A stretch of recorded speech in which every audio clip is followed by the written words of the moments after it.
retired at 30 with $6 million in the bank, then woke up as the crippled village punching bag whose own parents threw him out to die in a famine. So there I was, flat on my back on a plank bed stuffed with straw, staring at cobwebs, in a body that couldn't feel its own legs, and 2 lifetimes hit me at once, and let me tell you, only one of them was any good. The good one was mine. Ordinary guy, Earth, 30 years old. House, car, a cushy no-show faculty job, and nearly 6 million yuan in demolition compensation sitting in the bank. 2 apartments out on rent. Parents divorced and remarried early, so 0 obligations, 0 strings. I'd looked at all of that and made the only sensible decision a man can make. I retired, before 30. Lay down and stayed down, living the dream. The other life belonged to the poor bastard whose body I was now wearing, and his memories came with it like a debt collector. Li Wei. 20 years old, the 4th son of the Li family in 𝐂𝐽𝐺 village, Pingyang County, and the family punching bag since before he could walk. Handed a hoe at 3. Sent to glean rice ears at 5. His whole allowance of warmth in this world was his eldest brother's cast-off cloth belt for reins, and his sister-in-law's leftover porridge for dessert. The more they scolded him, the harder he smiled. The more they beat him, the harder he tried to please. Married at 16 to a girl the in-laws then froze out so thoroughly she died of it last year, quietly, in a corner, the way unwanted things die. And through all of it, he kept grinning up at them like a kicked dog, hoping the next boot might, just this once, be a pat. The next boot was the river. Yesterday the family's golden boy, Li Ming, 5th son, 19 and a scholar, the son the whole household orbited, announced he wanted to eat fish. So the 4th son limped down to the river to catch him one. Late autumn water, cold enough to stop a heart, and he stood there hesitating, afraid of catching a chill, and somebody shoved him in from behind. The old injury in his back, the icy water, the fever that came roaring in after. By the time he woke, the good Dr. Wang was folding his hands and delivering the verdict to the assembled family. Typhoid in the body, tendons wrecked, and, the part that mattered, even if the fever breaks, this one will never do heavy labor again. Now, watch what a loving family does with news like that. Mother Li took one look around the room, 3 surviving sons, 2 daughters-in-law, a clutch of grandchildren, and her eyes landed, just for a second, on Li Ming, the scholar, quietly hiding an ink stain up his sleeve in the shadows. She and old Li traded a glance, and she said 4 words. Separate out the 4th son. That's it. Cripple diagnosed at noon, evicted by supper. The 5th son wrote up the family division papers in his lovely scholar's hand. The useless one gets nothing, and old Li was sent to buy the collapsing thatched hut at the dead end of the village, the one built against the mountain where the wild things come down at night. And the original Li Wei lay on his sickbed and heard every word of it and cried himself back to sleep, still not understanding what a decade of grinning and groveling had actually bought him. I understood fine. It bought him a shed to die in. Foolish filial piety, I muttered, and propped myself up on the plank. The quilt was thin as paper and rustled, stuffed with straw and willow fluff instead of cotton, and every stitch of clothing on me was a patch sewn onto a patch sewn onto a patch. Winter's a few weeks out, first snow after that. In this shed, with these blankets, the math is simple. Starve or freeze, pick one. And then I noticed something. The cold in my chest had eased. The back that was supposed to be wrecked forever didn't feel wrecked at all, and my stomach was growling like it fully expected me to do something about it. Which is when the deal with the devil small print showed up, because of course it did. A voice went off in my skull, flat, mechanical. 1. At the foot of the cliff southeast of Xianfeng Mountain, a roe deer has fallen and broken its neck. Arrive around noon for the loot. 2. Congratulations, physique +1. 3. Congratulations, talent acquired, Hawkeye, level 1. A warm current rolled up out of my bones, and I groaned out loud like an idiot because it felt good, and when it passed, the ache in my back was gone, the fall didn't hurt, and the calluses on my palms had half melted away. I looked at an ant a few feet off and nearly threw up. I could see the hairs on it, the 2 hooked mandibles working like a chicken's backside, the whole horror show in high definition. Hawkeye, right, I said out loud, to nobody. The poor rely on mutation, the rich rely on technology, and transmigrators rely on systems. The ancients weren't wrong. A system, daily quests, physique points, an eagle in my skull. God drops me into hell mode and at least hands me a spoon to eat it with. I dragged on the straw sandals, hauled myself up, legs worked, back held, and shuffled out through the main room to see what fresh ruin I'd inherited, and immediately walked face first into the doorframe hard enough to sit down on the threshold. Ow! Who builds a door with this kind of entry barrier? I got up rubbing my back and looked out at my new kingdom. Damp yellow earth, scattered mud houses, mountains behind, a gray sky pregnant with the snow that was going to try to kill me. I blew out a long breath. Fine, if it's a hell start, we play hell. Brother Wei, you're up and about? A woman had come out of the house across the way. Sister Chen, early 20s, one of the good ones, fled here with her little family a few years back when the famine chased them off their own land. Sister Chen, just about recovered. I went over to greet her and watched her do a double take because the old Li Wei barely spoke to a living soul, and here I was making conversation. She looked me up and down, clicked her tongue at how fast I'd bounced back, and then got carefully to the point. I heard some things about your family. Now that you're better, you going back to them? I shook my head, slow. No need. This settled it for me. Even if I crawled back, next year the 𝐂𝐫𝐲 draft still lands on my neck. And I let my voice drop because this part wasn't a strategy, it was the truth of this house. This year's 𝐂𝐫𝐲 was supposed to be mine. My eldest brother went in my place. All that came home was word he was dead, no body. They never even found the body. My sister-in-law was already frail. When the news reached her, she went down where she stood and didn't last 2 days before she followed him. 𝐂𝐫𝐲 labor, in this county, is a death sentence wearing a work order. Once a household a year, and the men who go mostly don't come back. Sister Chen's face went heavy, and she nodded like a woman who'd done this arithmetic herself and hated the answer. Better not to go back then. You've got your health now. You and the little one'll find a way. Then, because she was kind, she gave me the lay of the land, the way you'd hand a knife to someone about to walk into the dark. You're at the tail end of the village now. Animals come down off the mountain to feed at night. Bar your door, bar your window. You see a boar, light a torch. They're scared of fire. They're vicious this season. The hunters ran into a mad boar not long back, gored xiaopeng's father half to death. He only lived because the others got to him. Reckon he won't live out this one. I nodded. The whole village knew that story. Just be careful. Anything happens, holler. We're neighbors now. We'll help where we can. She chatted a minute more and went, and I caught the thought crossing her face as she turned. Strange. Li Wei never says 2 words, and today he said 100. Yeah, the quiet pond of 𝐀𝐿𝐴 village had a new tenant. I looked at the mountain at my back. Li family village, 70-odd households, most of them Li by blood. And the newcomers, the famine refugees, all shoved out here to the tail where the mountain eats the careless. My shed was one of the old leftovers. Live by the mountain, eat off the mountain. Live by the river, eat off the river. That's not a proverb out here, that's a survival manual. 3 years of disaster to 1 year of harvest, taxes stacked on taxes, and imperial famine relief that arrives like a single cup of water poured on a burning house. A village with no mountain and no river just quietly stops existing. Papa, you're better? A small, startled voice behind the house, and then the fast slap of little running feet. I turned, confused, and there she was. A skinny, dirt-smudged little girl with sun-yellowed hair, running at me full tilt, the wind combing bits of grass out of her hair as she came. She was drowning in a tattered grown man's shirt, patched over patches, cuffs swallowing her hands, cinched 3 times around the middle with straw rope, the hem dragging to her shins and flapping like 2 cloth wings. Pat, pat, pat, as she ran. And she hit me like a small, warm cannonball and buried her face in my stomach and held on like she was trying to climb inside me. You were ice cold all last night, she said into my shirt, and Li Mei tried to warm you the whole night and it didn't work. Li Mei tried to give you your medicine this morning, but you wouldn't drink it and it all spilled. And brother came at dawn to fetch our water, but he ran off before I could even say anything. I stood there with my hand on this child's head, and my whole reincarnation crisis just paused, because she wasn't the original owner's daughter. Li Wei never had children. This was Li Mei, the daughter of the dead eldest brother, the one who went to 𝐂𝐫𝐲 in his place and came home as a rumor. When both her parents died, the loving grandparents gave the 2 orphans to their crippled 4th son to raise. And by gave to raise, they meant shifted the head tax off our books and onto his. 40 copper coins a year in poll tax for 2 kids, now his problem. She looked 5, maybe 6. She was 8. Famine does that to a face. All right, Li Mei. 4th uncle's fine now. I patted her head, and something in my chest was doing something inconvenient. She let go, beaming. Li Mei, don't call me Papa. Call me 4th uncle. I crouched and thumbed the dirt and the dried tears off the corner of her mouth. Look, in my last life I was pushing 30, never married, took precautions like a man who intended to keep his freedom, and a small person suddenly calling me Papa was above my pay grade. Okay, 4th uncle, she said, not bothered in the least. She'd always called me that anyway. The Papa just slipped out because she'd lain awake all night thinking about her dead mother and father. And then I woke up and she got so happy it fell out of her. I noticed the dirt around her mouth. What did you eat? Why's there mud on your face? And her whole face lit up like she'd been waiting for me to ask. She stuck out one filthy little hand, palm up, offering me her treasure. 4th uncle, look at this. A few wilted earthworms stuck together in the mud of her palm. This is something the earth dragons give you, she explained, earnest as a doctor.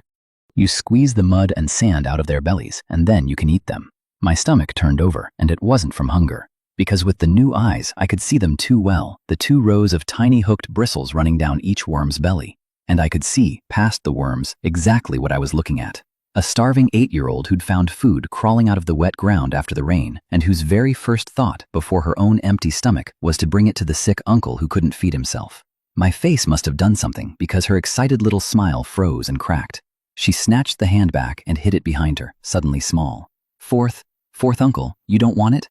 Are you hungry? I'll go make you something to eat." And before I could get a word out, she bolted into the shed, dragged a shoebox-sized wooden crate out from under the plank bed, flashed me one bright, anxious grin.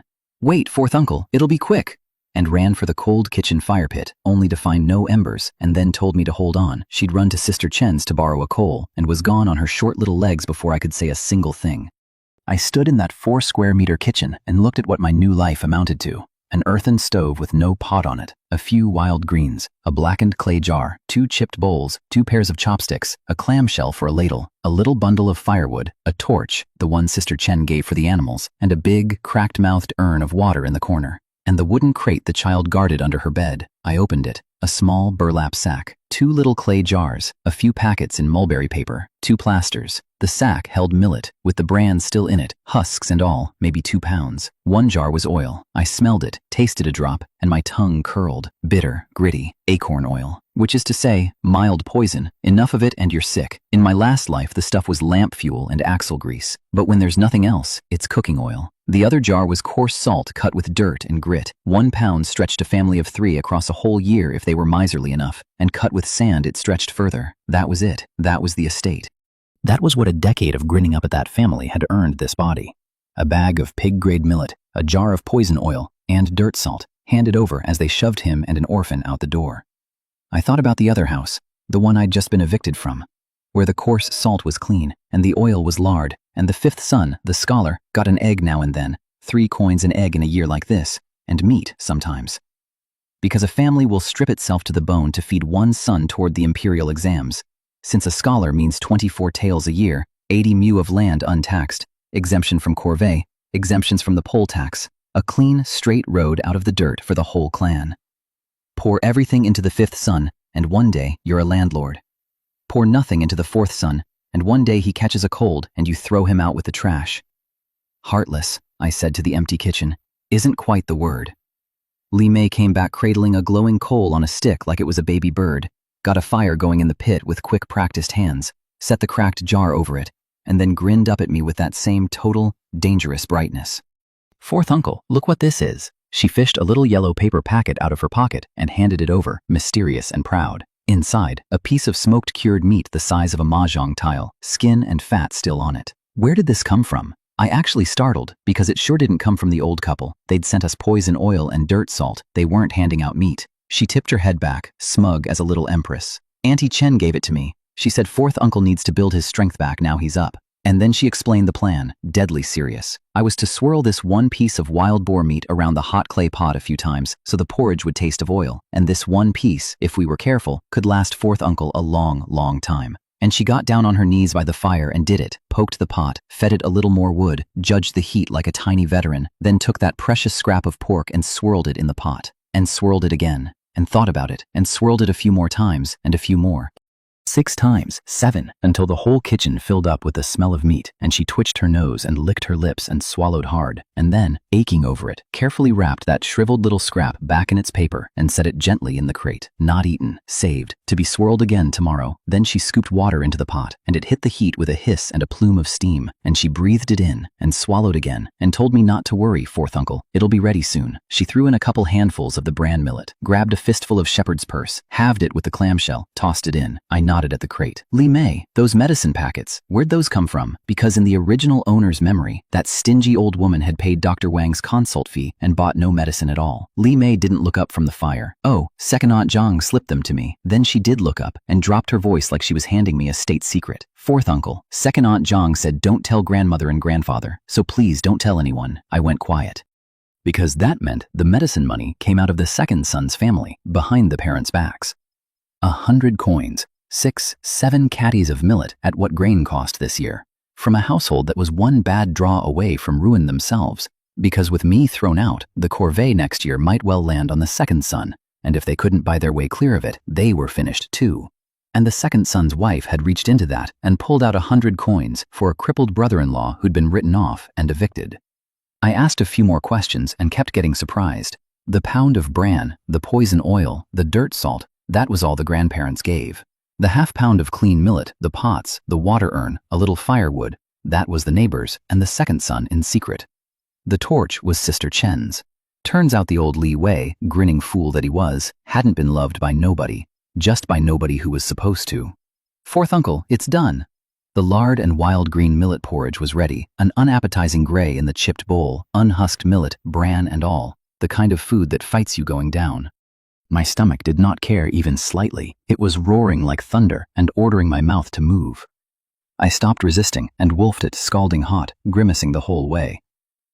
And Li Mei sat back on her heels and watched me eat with her big eyes, swallowing, licking her lips, her mouth actually watering, and when I finished she snatched the bowl, scooped it full again, wiped the porridge off the rim with her bare fingers, and licked her fingers clean, careful and greedy, not wasting a drop, and handed it back to me.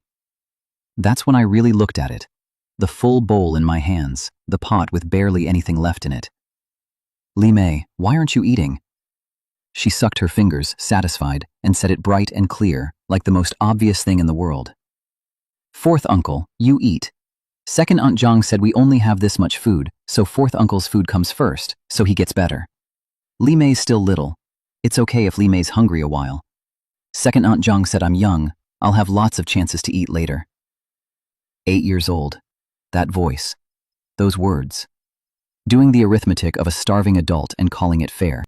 My throat closed, and the bowl of gray millet went very heavy in my hands. This child hadn't eaten since yesterday, had, near as I could tell, never once in her life eaten until she was full, had been so hungry she dug worms out of the mud after the rain, and had still, first thing, tried to feed them to me, had swirled a scrap of pork 7 times and saved it instead of eating it, had remembered every word her second Aunt Zhang said and given the food to her crippled uncle, who wasn't even awake to know, and never once stolen a bite while he slept. I held the bowl out to her. Li Mei, you eat this, right here. Fourth uncle, you eat. Li Mei isn't hungry, waving both little hands. It took some doing, but I got there, and when I finally made her take it, she lit up and wolfed it down, and I sat there and thought, coldly, that I had gotten very, very lucky. Lucky I hadn't been fully awake when I landed. Because if I'd surfaced an hour earlier, and this child had offered me a fistful of belly-bristled earthworms, the old me would have snapped at her. I can't eat that. And she'd have flinched, and learned, and gotten a little more sensible, the way starving children learn to stop offering. There's still some in the pot, don't lick the bowl yet. Fourth uncle, save it, that's for tonight. Are you full? She patted her little belly, which did stick out a bit now. Fourth uncle, Li Mei's really full this time. No, I said, you're not. And when her face stiffened and her eyes flicked guiltily to the crate, Uncle, are you going to make me cook again? I let her off, because the food genuinely was almost gone, and she genuinely wasn't lying about the firewood being wet and the mountain paths being slick. I looked out the door at the low gray sky. It's autumn, I said. Time to go pay the family a visit. Split us off with nothing, would they? Fine, but you don't get to strip a man to a shed and a starving orphan and a jar of poison oil and expect him to just quietly freeze on schedule. Not this tenant. Before we starved, I was going to go collect a little interest. And the first installment was due at the house of the golden boy who wanted fish. I took Li Mei by the hand and walked her up toward the main house, and the whole village watched us go by like they'd seen a ghost dragging a smaller ghost. Isn't that 𝐑𝐞𝐢𝐧𝐼's 4th boy? Fell in the river yesterday, caught his death, he's walking? Weren't they saying his back was finished, no more heavy work? I gave the ones who spoke to me a word or two and kept moving.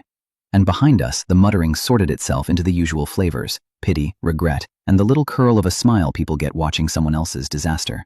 Shame, wound heals and he forgets the pain, recovered and crawling right back to lick their boots. So what if he did? Everyone's belt is cinched these years.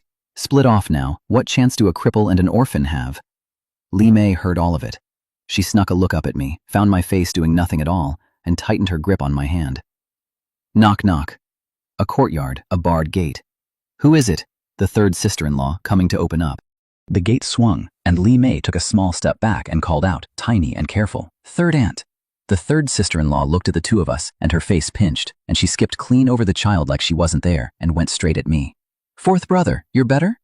Good, Lind, get to the fields. The autumn harvest's on us. The rain's flattened everything. We're riding what crops we can. Your parents are out there. Go. Third sister-in-law.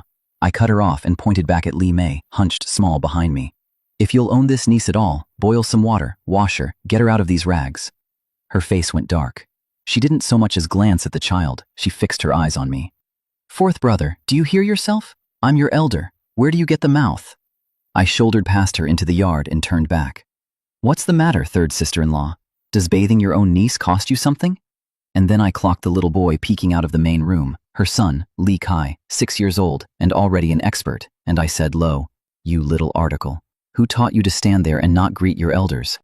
Grown enough to gawk, not grown enough to say hello. You're begging for a smack." He screwed up his face. "Quiet, Pond, you bully. I'm telling my dad," and ran for his mother's skirts. Quiet Pond. The old nickname out of a 6-year-old's mouth. This family trained them early. That's enough, fourth brother. The third sister-in-law planted herself in front of her boy. He's 6. Then you've raised him badly, and he's rude to his elders. I hope he's improved by the time I see him next. She pressed her lips white and stared at me, and I watched the same thought cross her that had crossed everyone today. The fourth one never talks back. He's acting like he's possessed. Lady, you have no idea. Enough, fourth brother. Quit the theatrics. A voice from the east wing, and out he strolled. 𝐂𝐵, the fifth son, the scholar, frowning in a padded silk jacket that cost more than everything 𝐂𝐵 and I owned combined. I've got studying to do. If I fail the exams, father and mother will make you regret it. Get better, go back to work, and stop frightening the third sister-in-law. She's pregnant. The third sister-in-law sagged with relief at the sight of him. With the parents out, the golden boy was the only one who could handle the fourth son, in whatever state this was. Fifth uncle. 𝐂𝐵 piped up from behind me, timid, because even now she was raised to be polite to the people starving her.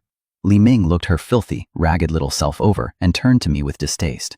My niece 𝐂𝐵, what happened to her? Fifth brother, what's wrong with you? She went off with you yesterday clean enough. How's she this filthy today? I looked at his padded jacket and his soft scholar's hands and his clean, well-fed, faintly annoyed face, and I made a decision. 𝐂𝐵, I crouched. Close your eyes, cover your ears. Don't open them till fourth uncle says. She didn't understand, but she trusted, and she squeezed her eyes shut and clapped her hands over her ears. 𝐂𝐵 frowned and put his hands behind his back like a magistrate. What are you? Smack. That was my answer. Open palm, full swing, right across the golden boy's face. All that studying and you can't tell a fourth brother from a fifth. You call me fifth brother. Who gave you the nerve? Everyone in the yard froze like the world had hiccuped. He didn't. He wouldn't. He can't. You hit me? He touched his blazing cheek and stared like he genuinely couldn't process it. And honestly, watching a man's whole worldview reboot in real time is its own small reward. Hit you. Smack. Again. You disrespectful little article. Your fourth brother's going to beat you to death today. And I put a fist into his ribs that folded him up like a boiled shrimp, then took him by the hair, hauled him to the middle of the yard, dumped him in the mud, and went to work with both fists and both feet. Stop. Fifth brother, I was wrong, stop. Rolling in the muck, begging. This boy who'd never once in his gilded life caught a beating. Still got the wind to holler. Guess you can take more. I did not slow down. Off to the side, 𝐂𝐵, eyes squeezed shut, hands clamped on her ears, snuck one look, saw what was happening, and immediately shut her eyes again and turned away. Smart girl. It's not proper for the young to watch their elders brawl.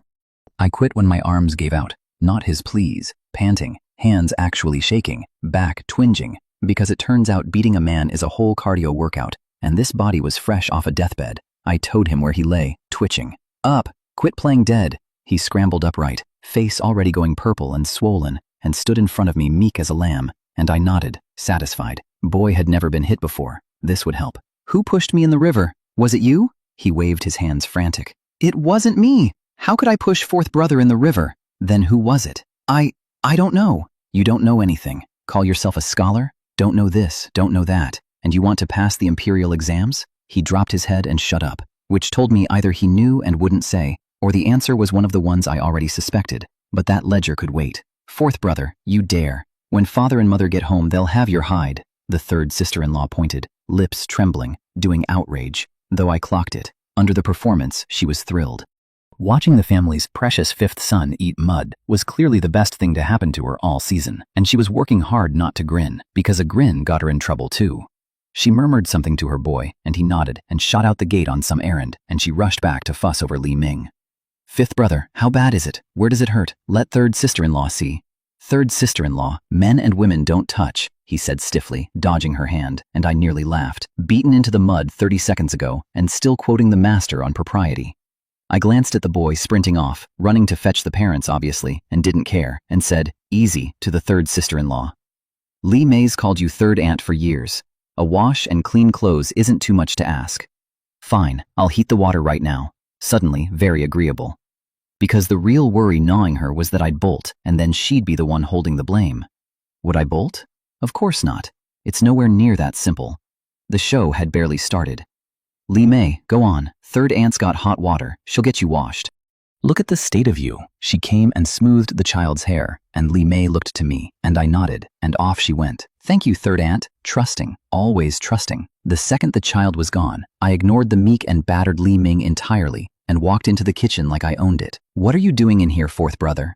The third sister-in-law asked, dipping water. Nothing. Hungry, looking for something to eat. And before she'd finished blinking, I was out of the kitchen and into the old couple's bedroom. Well, well, white rice. I opened the cabinet, dug through, turned up a burlap sack. Refined white rice. Not much, but in a year like this, that's not cheap. Clearly the fifth son's, though even he only got it now and again. Lucky day. Then a jar with the best part of half a pound of pork belly in it, and I about sang, we've got meat, we eat well today. Rummaged a bit more, sighed. Shame, no eggs, and I scooped up the rice and the pork and marched it to the kitchen, where the third sister-in-law had already cleared out. The rest is easy. Fire up, rinse the rice, wash and cut the meat.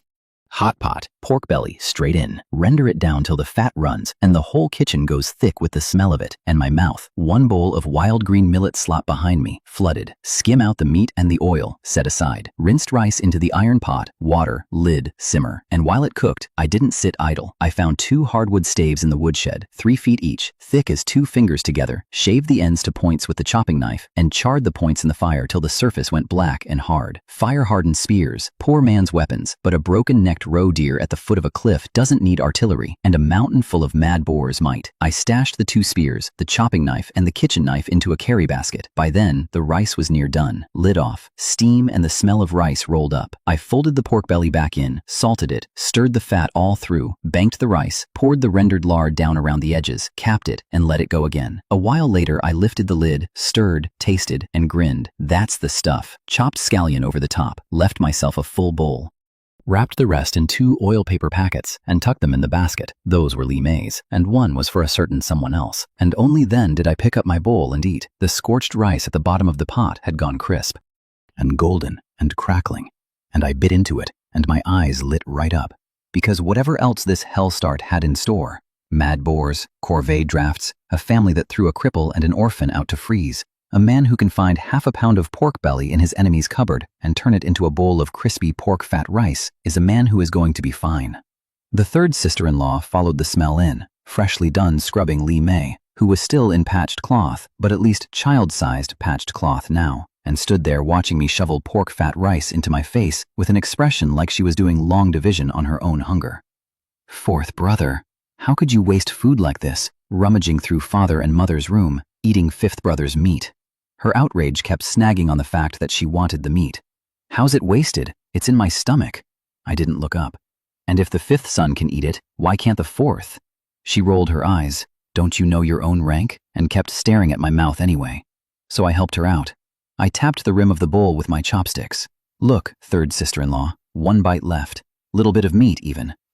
I'm nearly done. Do me a favor and finish it. Her eyes locked on that last scrap of pork, and I watched the war play out on her face, and hunger won in about half a heartbeat, same as it always does. She snatched the bowl, sniffed it, picked the meat out and pocketed it, and shoveled the rest into her mouth like a starving ghost, which is right about when the roar came up the lane. Unfilial son, you unfilial son. The parents were home. The bratty nephew had done his job. The third sister-in-law dumped the licked clean bowl back in my hands, cheeks bulging, chewing at triple speed, and 𝐂𝐫𝐢𝐬's face went white, but I caught her eye and gave her a look that said watch this, and she settled. Old Lee Gang to his family, 𝐂𝐫𝐲𝐻𝐈 to the village, came through the door like a lion who'd never actually had to fight anything, roaring, and Mother Lee came behind him leading the muddy, swollen-faced golden boy by the hand, and her nose twitched at the smell of pork, and her eyes went to the bowl in my hands, and her face went black as a pot bottom.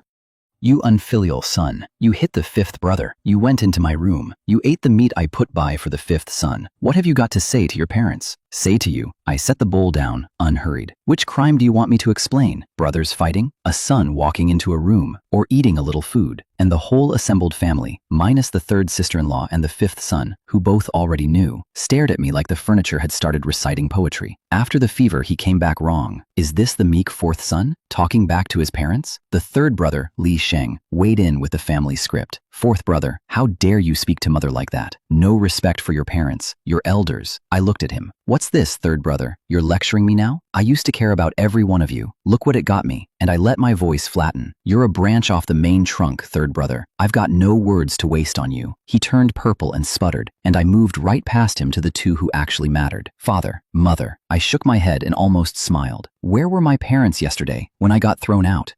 Whose hands signed me off to a shed at the end of the village to fend for myself? Mother Li took a slow breath. Fourth son, you've changed. You never used to talk to me this way. You always told me I was immature, hadn't grown up. Well, I've grown up. And now that I have, you don't like it? You still shouldn't have hit Lao Su. How's a delicate scholar meant to take a beating like that? Isn't it perfectly normal, I said, for an older brother to hit a younger one? That did it. Old Li produced a stick from somewhere and reared up.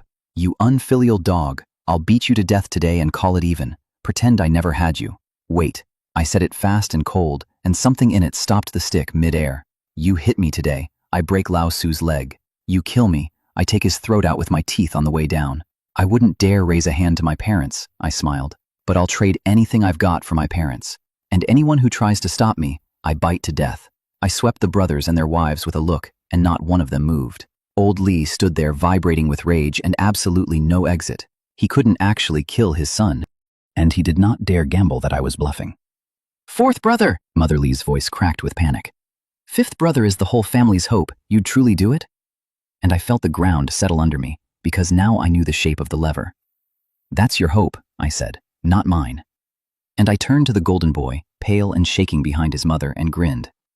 Fifth brother, you don't fancy a broken leg either, do you? Tss, terrible thing, a broken leg. He trembled so hard he couldn't finish a sentence. Fourth brother, you. Then to his mother, small. Mama, maybe just let it go. I've got homework. And there it was, the golden boy himself calling off the fight to save his own skin, which meant the parents had no ground left to stand on. Old Li's face went dark. Since even the fifth son bears no grudge, we parents won't press it. That's enough for today. You can go. Go? If I just walked out now, the whole trip was wasted. I stayed put. What more do you want? We're all one family. You truly want to fight to the death? And then Mother Li's eyes lit with a nasty little hope. Fourth brother, now you're well. Do you want to come back? And old Li, catching the play, softened right up. That's not a bad thought at all. Come back then. Dream on. I said nothing and let the silence work until the second son's wife, quiet till now, spoke up. Fourth brother, say what you came to say. Bless her, she'd read me right. So I said it, plain. If we're splitting the family, let's split it properly. I've got nothing out there. Give me enough to live on. And then the fun began, because now I had the leverage, and they had the golden boy's unbroken legs, and we sat down to negotiate, me on one side and a hostage on the other. I asked for an iron pot. Mother Li nearly detonated. An iron pot was a family heirloom, worth more than an ounce of silver. Impossible, absolutely impossible. And mocked me. Would my little earthen stove even hold it? Wouldn't it crush the thing? Thank you for your concern, mother, I said. Sturdy stove. If a corner sticks out, no matter. And I turned to the golden boy quailing behind them. Fifth brother, when you came in earlier, you stepped off on your right leg first. Bad manners. No sense of hierarchy, leading with the wrong foot. I think we start with the right leg. What do you say? His face fell off his skull. Why me again? Why does he keep looking at me? Mama, hurry. I need to wash and put on medicine. Give it to him, Mother Li said instantly. Give it all to him, my son. Don't fret. It'll be over soon. Pot. Acquired. We went a few more rounds. The chopping knife. The kitchen knife. More heirloom iron. More than an ounce of silver right there. The water urn. I don't need the buckets. Xiaobao can fetch my water every day. Which threw them, because the bratty nephew had already been caught sneaking me water that morning, and trading 2 buckets to be rid of me was, frankly, a bargain. And then I reached for the real number. And you'll return my private savings. Years of it. About 3 taels of silver. Hand it over, and I'm gone. 3 taels. Old Li about caught fire. You wouldn't fetch 3 taels if we sold you. Mother Li, black-faced, cut straight to it, because she knew the book's cold. Fourth. Brother, your private stash is 112 coins. Don't push your luck. 112. Not 3 tails, obviously. The original owner never had 3 tails in his life, but I wasn't bidding to win 3 tails. I was bidding to make 112 feel like a mercy. I looked, slow, at the 5th son. He felt it land and cursed me inside. Why are you looking at me? Look at somebody else, and squeaked for his mother again. And here, the 2nd son's wife stepped in and quietly closed it out. His 4th uncle, I believe it was 112 coins. Zhang Lihua, the one who'd slipped Li Mei the medicine money out of her own household behind the parents' backs. So it was, I said, and let it go. Not because I needed the exit, but because she'd put herself out for a written-off cripple once already, and a man settles those debts in the right direction. I wasn't going to war with the old couple over 10 coins and hand them an excuse. In a world that runs on filial piety, a parent's word alone can crush a son, and I wasn't going to give them the rope. So I took the pot, the 2 knives, the urn, a quilt, a couple of stools, the 112 coins, and the bratty nephew Xiaobao to carry it, since my back hadn't fully healed, and the old couple were now so desperate for the plague to leave that they'd have carried it themselves. 4th uncle, you're incredible, the boy breathed on the road home, iron pot on his back, stools in both hands, staring at me like I'd parted a sea. You made off with all that, after all that. I just smiled. Because I hadn't gone in there for a pot, I'd gone in to plant a flag. The quiet pond is dead, there's a new man in this skin, and he does not stay quiet, and he does not stay down. I'd been careful, pushed hard but not past the line, because a big enough scandal is exactly the kind of thing the venomous little snake in the shadows could use, the one who shoved a sick man into a river to drown, the one the original owner never even knew was hunting him. But the flag was planted. And behind me, in the main house kitchen, the flag was already doing its work. Because after I left, the parents fell on each other.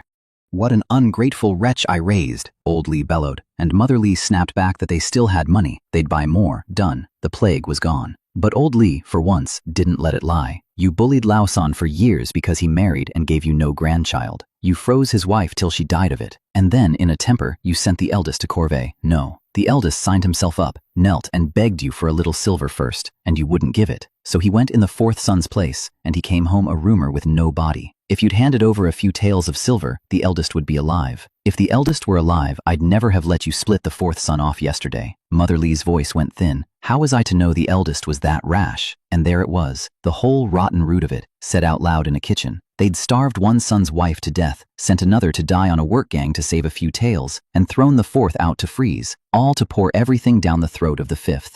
And their only worry now was the gossip, because the village was already talking, and a bad name would hurt the Golden Boy's exam chances. So Mother Li ordered the whole family to call the shakedown voluntary compensation and threatened to tear the mouth off anyone who said otherwise. Let them polish the story. I had a pot, 112 coins, 2 hungry kids fed on pork rice, and a mountain at my back with a system in my skull and a quest with my name on it. Speaking of which, eat slow, don't choke. Back at the shed, I'd handed Li Mei and the nephew the 2 oil paper packets of pork rice and watched them inhale it, heartbreaking and funny at once. But you couldn't blame them. A mouthful of meat and white rice was a thing a village kid might get once or twice in a whole life and dine out on forever. Then I loaded the carry basket, took up my 2 fire-hardened spears, tucked the chopping knife in my belt. 4th uncle, where are you going? The nephew asked. Li Mei stopped chewing cold. 4th uncle, you're not going up the mountain. Xiaobao, finish eating, move the rest of the stuff over, then go home. Li Mei, I crouched. Don't fret about your 4th uncle. Stay home, wait for me. The mountain road was bad and wet, and every dead branch for a stretch had already been picked clean, even a third of the live branches lopped off. The work of a whole village scraping the lower slopes for firewood, which told me exactly how thin things were down here, and exactly why nobody sane went higher. My 2 spears doubled as walking poles. The system had said the cliff foot around 3:45. I got there half an hour early, which turned out to be the only reason I lived. Because something had beaten me to the roe deer. Down at the foot of the cliff, crouched over the carcass, gnawing it open, a beast like an oversized cat, ears up, black tufts on the tips, stub tail. My last life had a word for it, off a nature video. Lynx. The thing that kills wolves. Fast and mean, and absolutely not something a half-healed man walks up on with a pointy stick. Without the hawkeye, I'd have come jogging happily around the rock and into its jaws and died on day 1 without ever knowing what hit me. The mountain, I muttered, easing back, really will kill you without telling you how. So I did the smart thing, climbed a big tree well off and waited and watched a wildcat eat my quest. 10 minutes. It ate its fill and bounded off into the trees in a few long leaps, and I still didn't move. Waited a few minutes more, watched for the trick, and only when nothing stirred did I drop down and go. The roe deer was a wreck, belly and organs gone. Didn't matter. I hauled it up, slung it in the basket, and got out of there without looking back, and only stopped when I'd put good distance between me and that cliff, hands on my knees, blowing hard, grinning like a fool. Snatching a meal out of a tiger's mouth, genuinely exciting. Lucky it was autumn. Summer would have had vipers in the shade, and a bite out here is its own death sentence. And since the eyes were too good to waste, I didn't go straight home. Hung the basket in a tree and worked deeper for firewood, since the low slopes were stripped bare, and Hawkeye earned its keep. A pheasant broke for a haystack. I crept up and took it barehanded, and found 6 wild eggs in the straw besides.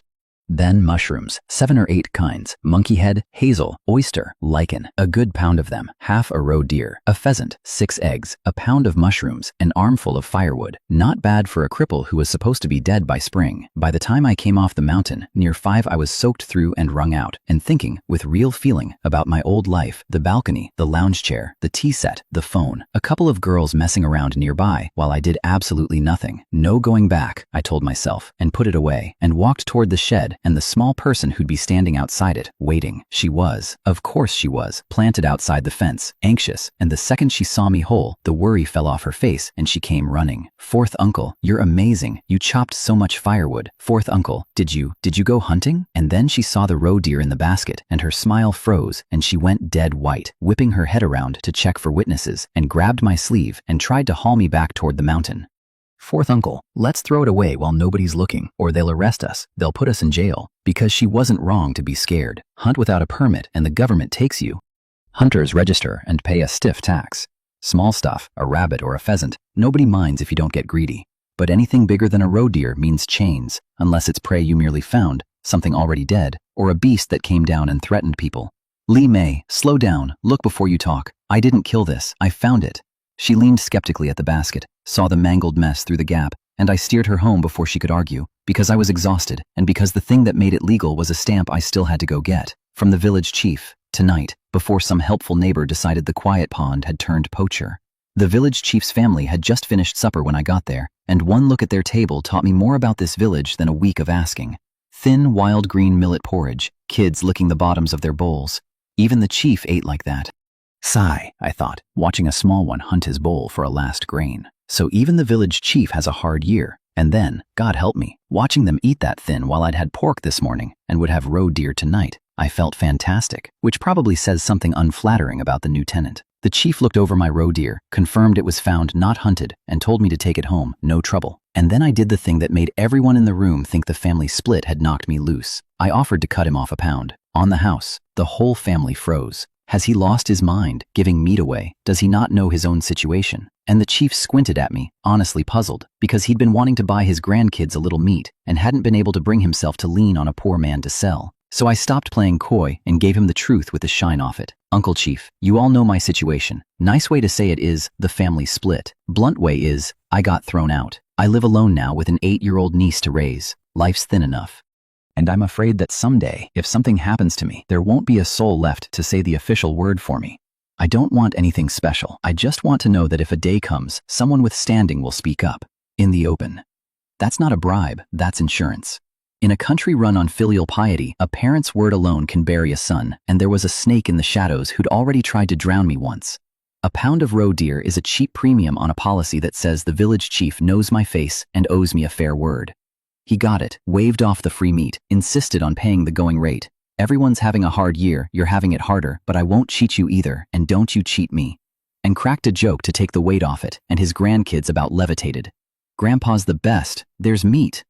He sent for old man Zhang from the general store at the village mouth, butcher, skinner, shopkeeper, and, I would shortly learn, a licensed bandit.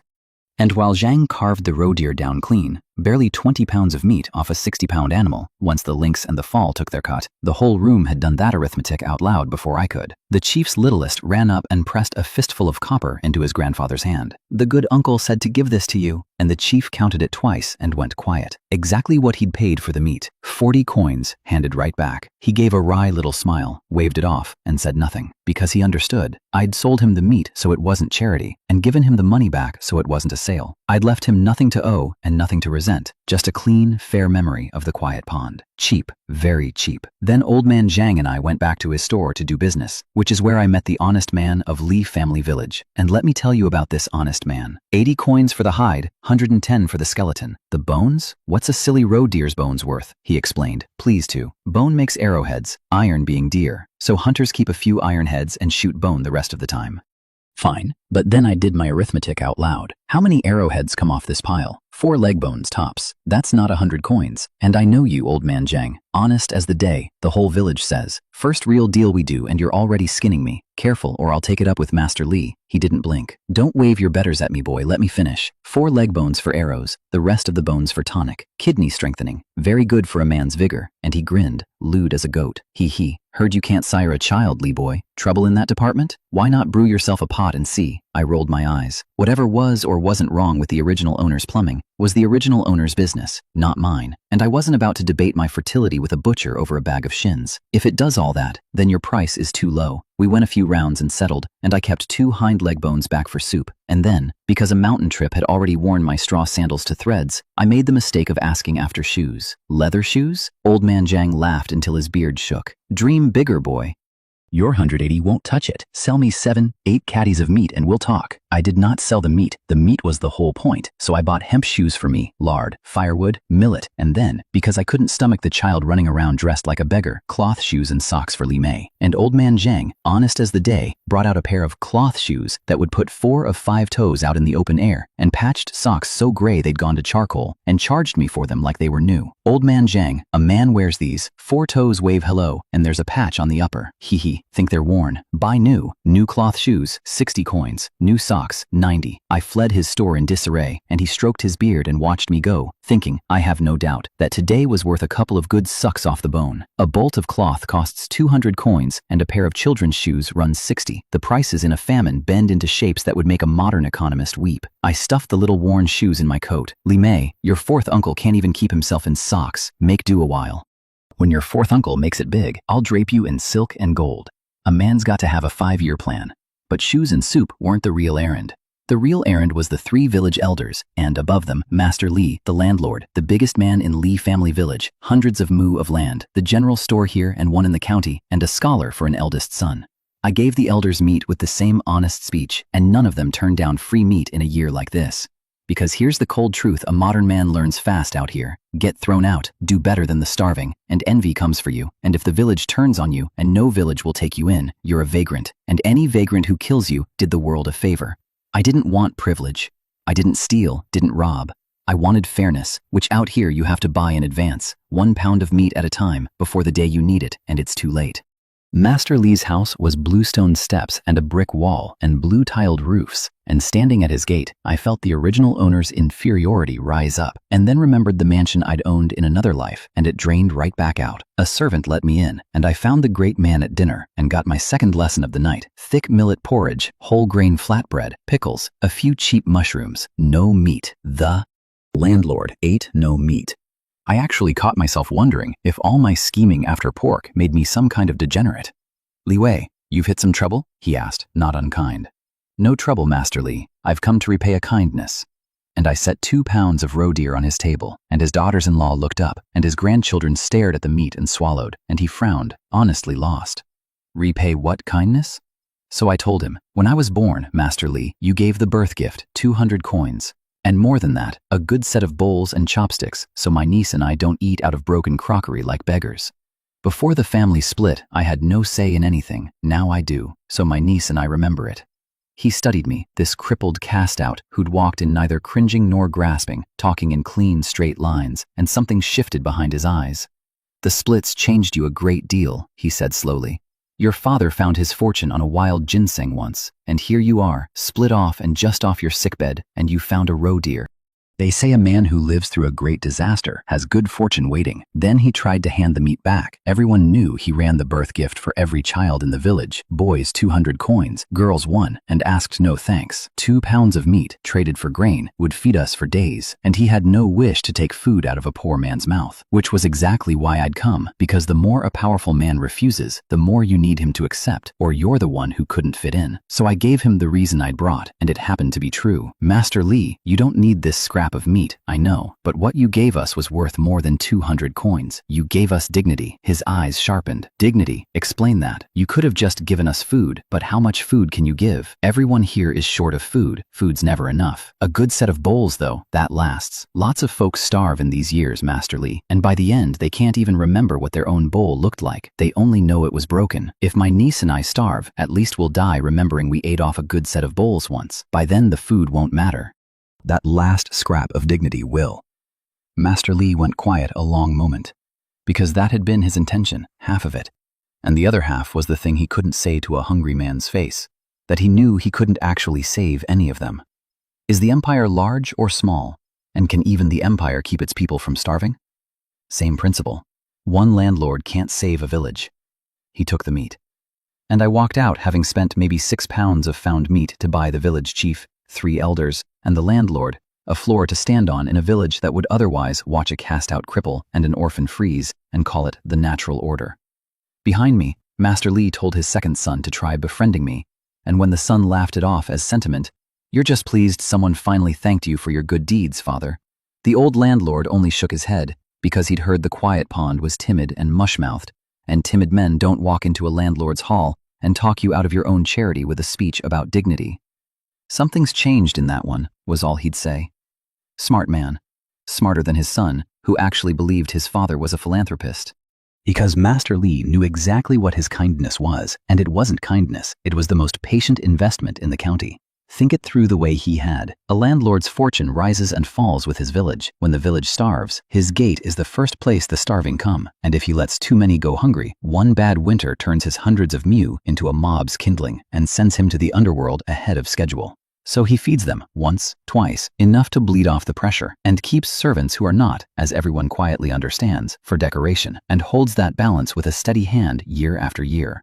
And the birth gift, 200 coins a boy, 100 a girl. The villagers took it for old-fashioned favoritism, sons over daughters, and it was, but not for the reason they thought. More people meant faster growing wealth for the man whose land they worked. And boys were worth double, because every year the famine spat out fresh bandits, and a fat sheep of a village needs men to guard it, or the refugees turned raiders carry off everything he owns.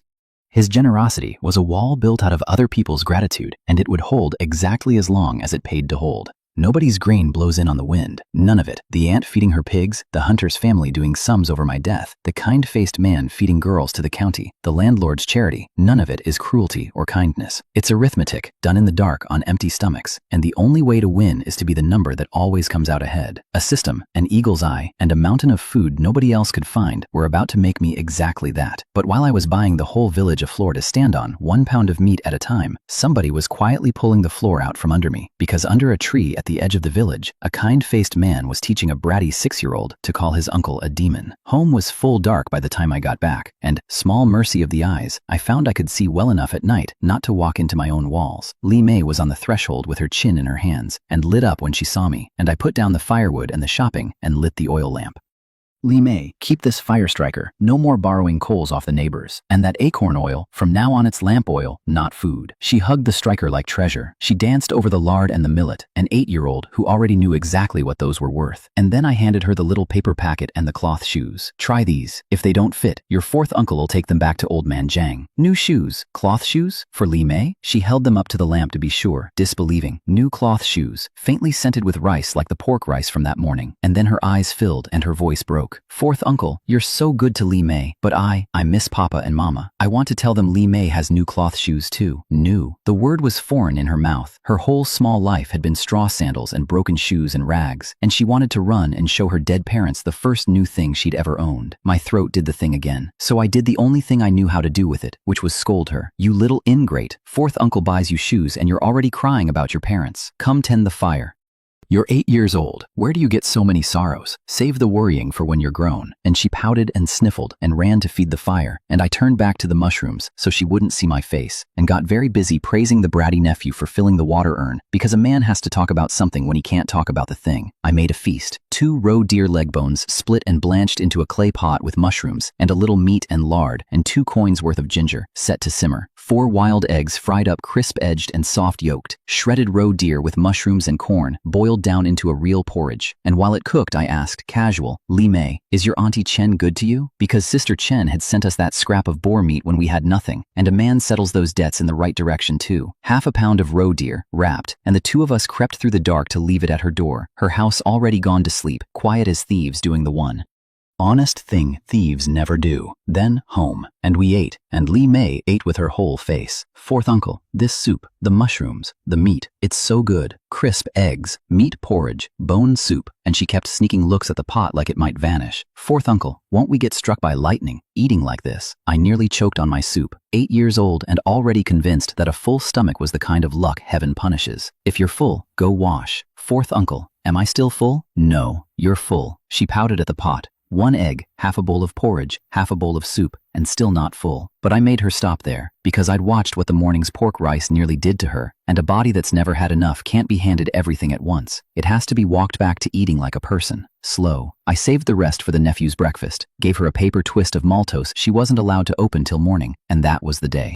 Before sleep, I barred the door and the window, boars, at night, remember, and got onto the creaky bed, under a cotton quilt now instead of a straw one, thin and lumpy, and 100 times better than what I'd woken up under that morning. 𝐂𝐫𝐲𝐻, put the ointment on my back, would you? A day of climbing cliffs and trees and hauling 40 pounds down a mountain on a barely healed spine had earned it, and she rubbed the ointment in with both small hands, teeth gritted, throwing her whole tiny strength into it and barely denting the stiffness, and I let her keep at it long past when it did any good, until I felt those little hands start to tire. That's enough, 𝐂𝐫𝐲𝐻. You climbed a mountain of worry today yourself. Get some rest. And I lay in the dark of a shed at the tail end of a starving village, with a bar on the door and a full belly, and an 8-year-old asleep in the next room in the first new shoes of her life, and thought, hell, start or not, we were both going to make it to spring. I had a mountain, and I, a system, and one very good reason to get up in the morning. Then it started to rain, and by dawn, the roof was leaking in 4 places, and my very good reason had a much more immediate problem, the ceiling. Make money, make money. I want to make money right now so I can buy a house that doesn't leak. I'd never once worried about money in my old life. Rent and a no-show salary covered everything. My divorced parents even sent me cash, and here I was heartbroken over a roof. What a fall. My first callers, though, weren't the rain. 𝐂𝐫𝐲𝐻 came in to say the second uncle and aunt had arrived and wouldn't come inside. I found the second brother, Li Chuan, and his wife Zhang Lihua standing awkward at the door with their 2 girls, and I could read the shame on them from 10 feet. This wasn't their errand. Their little ones piped up, "Good morning, fourth uncle," and 𝐂𝐫𝐲𝐻 tugged my sleeve and whispered that her own brother hadn't come today, the older nephew, kept home to work.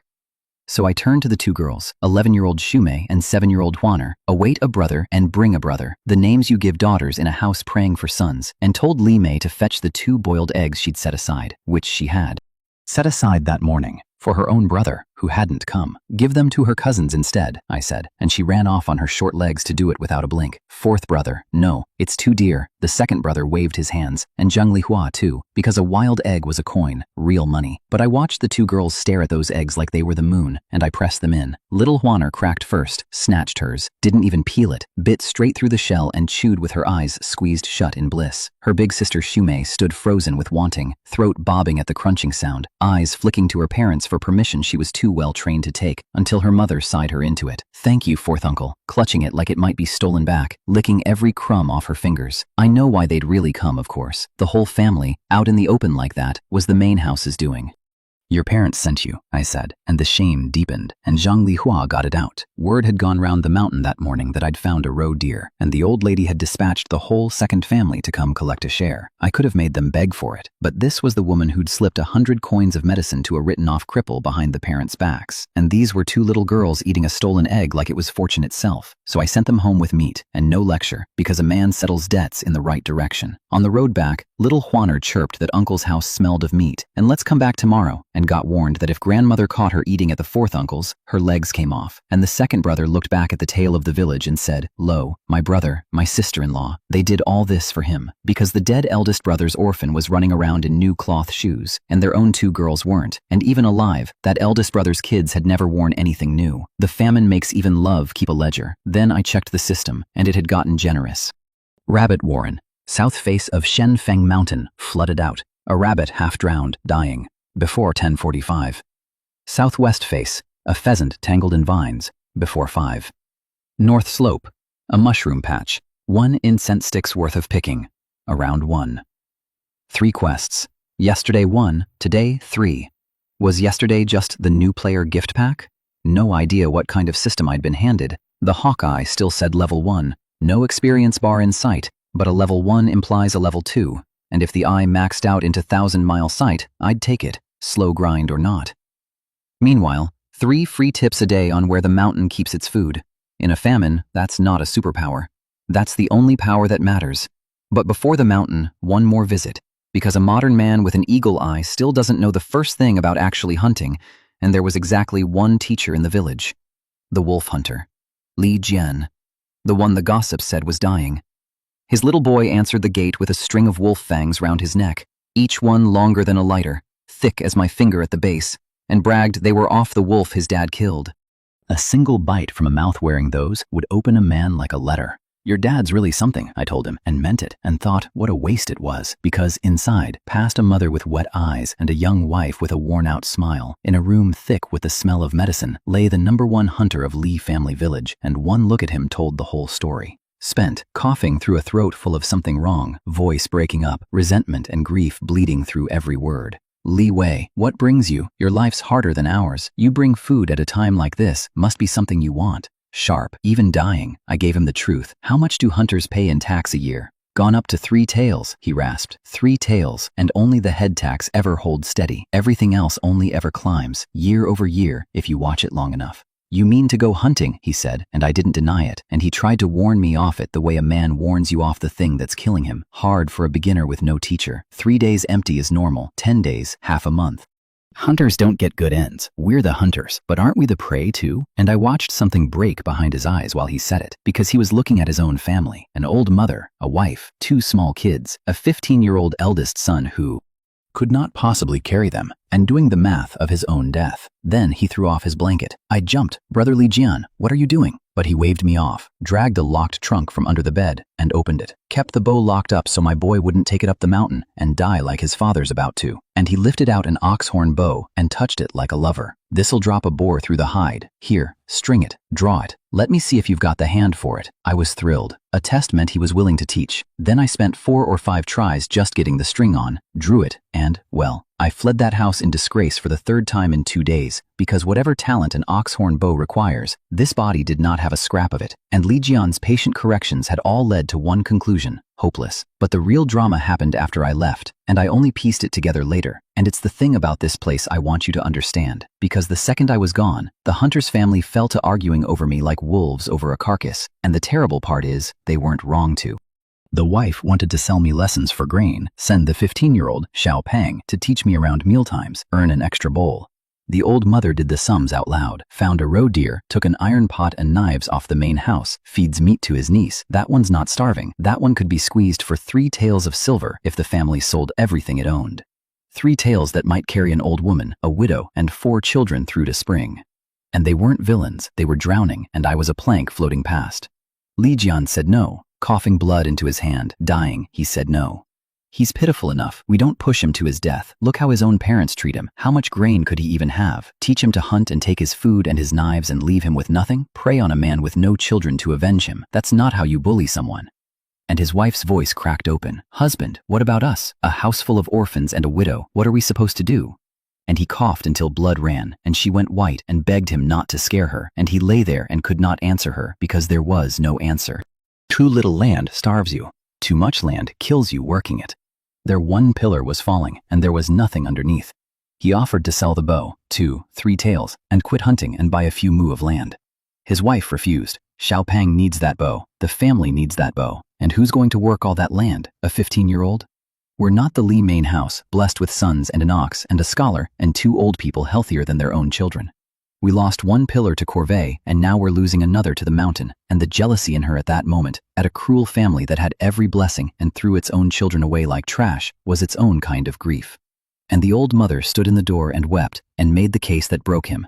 Li Wei's a good child, a pitiful child, but he's not our child. Our 𝐑𝐞𝐢 is 12, our 𝐂𝐽 is 10, our 𝐂𝐽 is 15, and the rain last night killed the crops, and will we even see spring? God sent Li Wei here interested in hunting at our lowest hour. Isn't that God helping our family? Let 𝐂𝐽 teach him and take his grain for it.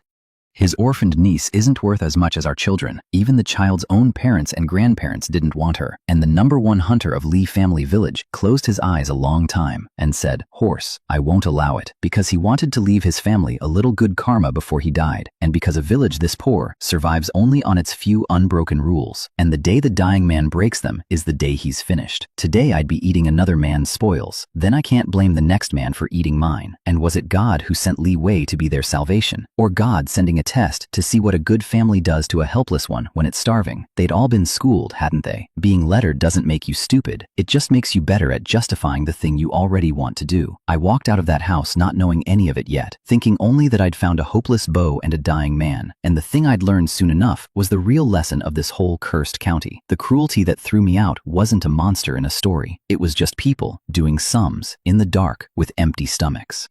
Which meant the only way to be safe from it was to stop being the plank floating past and start being the one thing nobody does sums against, the one thing that feeds them. The main house went about the way you'd expect. The bratty nephew Lee Kai greeted me at the gate with a cheerful, "Quiet pond," so I hauled him into the yard by his collar and gave his backside a few licks of the flat of the wood chopping knife, because a crooked sapling gets pruned, and because I'm only 240 months old myself and I'll be a child when I please. He wailed that his dad catches snakes and isn't scared of anything and would beat me, and then, snot bubbling, added that his dad had beaten his mother bloody last night, which turned the third sister-in-law the exact color of a struggle session and shut the whole yard up fast. The parents came out. I pointed out that their grandson had been raised to call his own fourth uncle Quiet Pond to his face, and suggested that a debt of the son is paid by the father, and flicked the blade and watched the third brother discover he had somewhere else to be.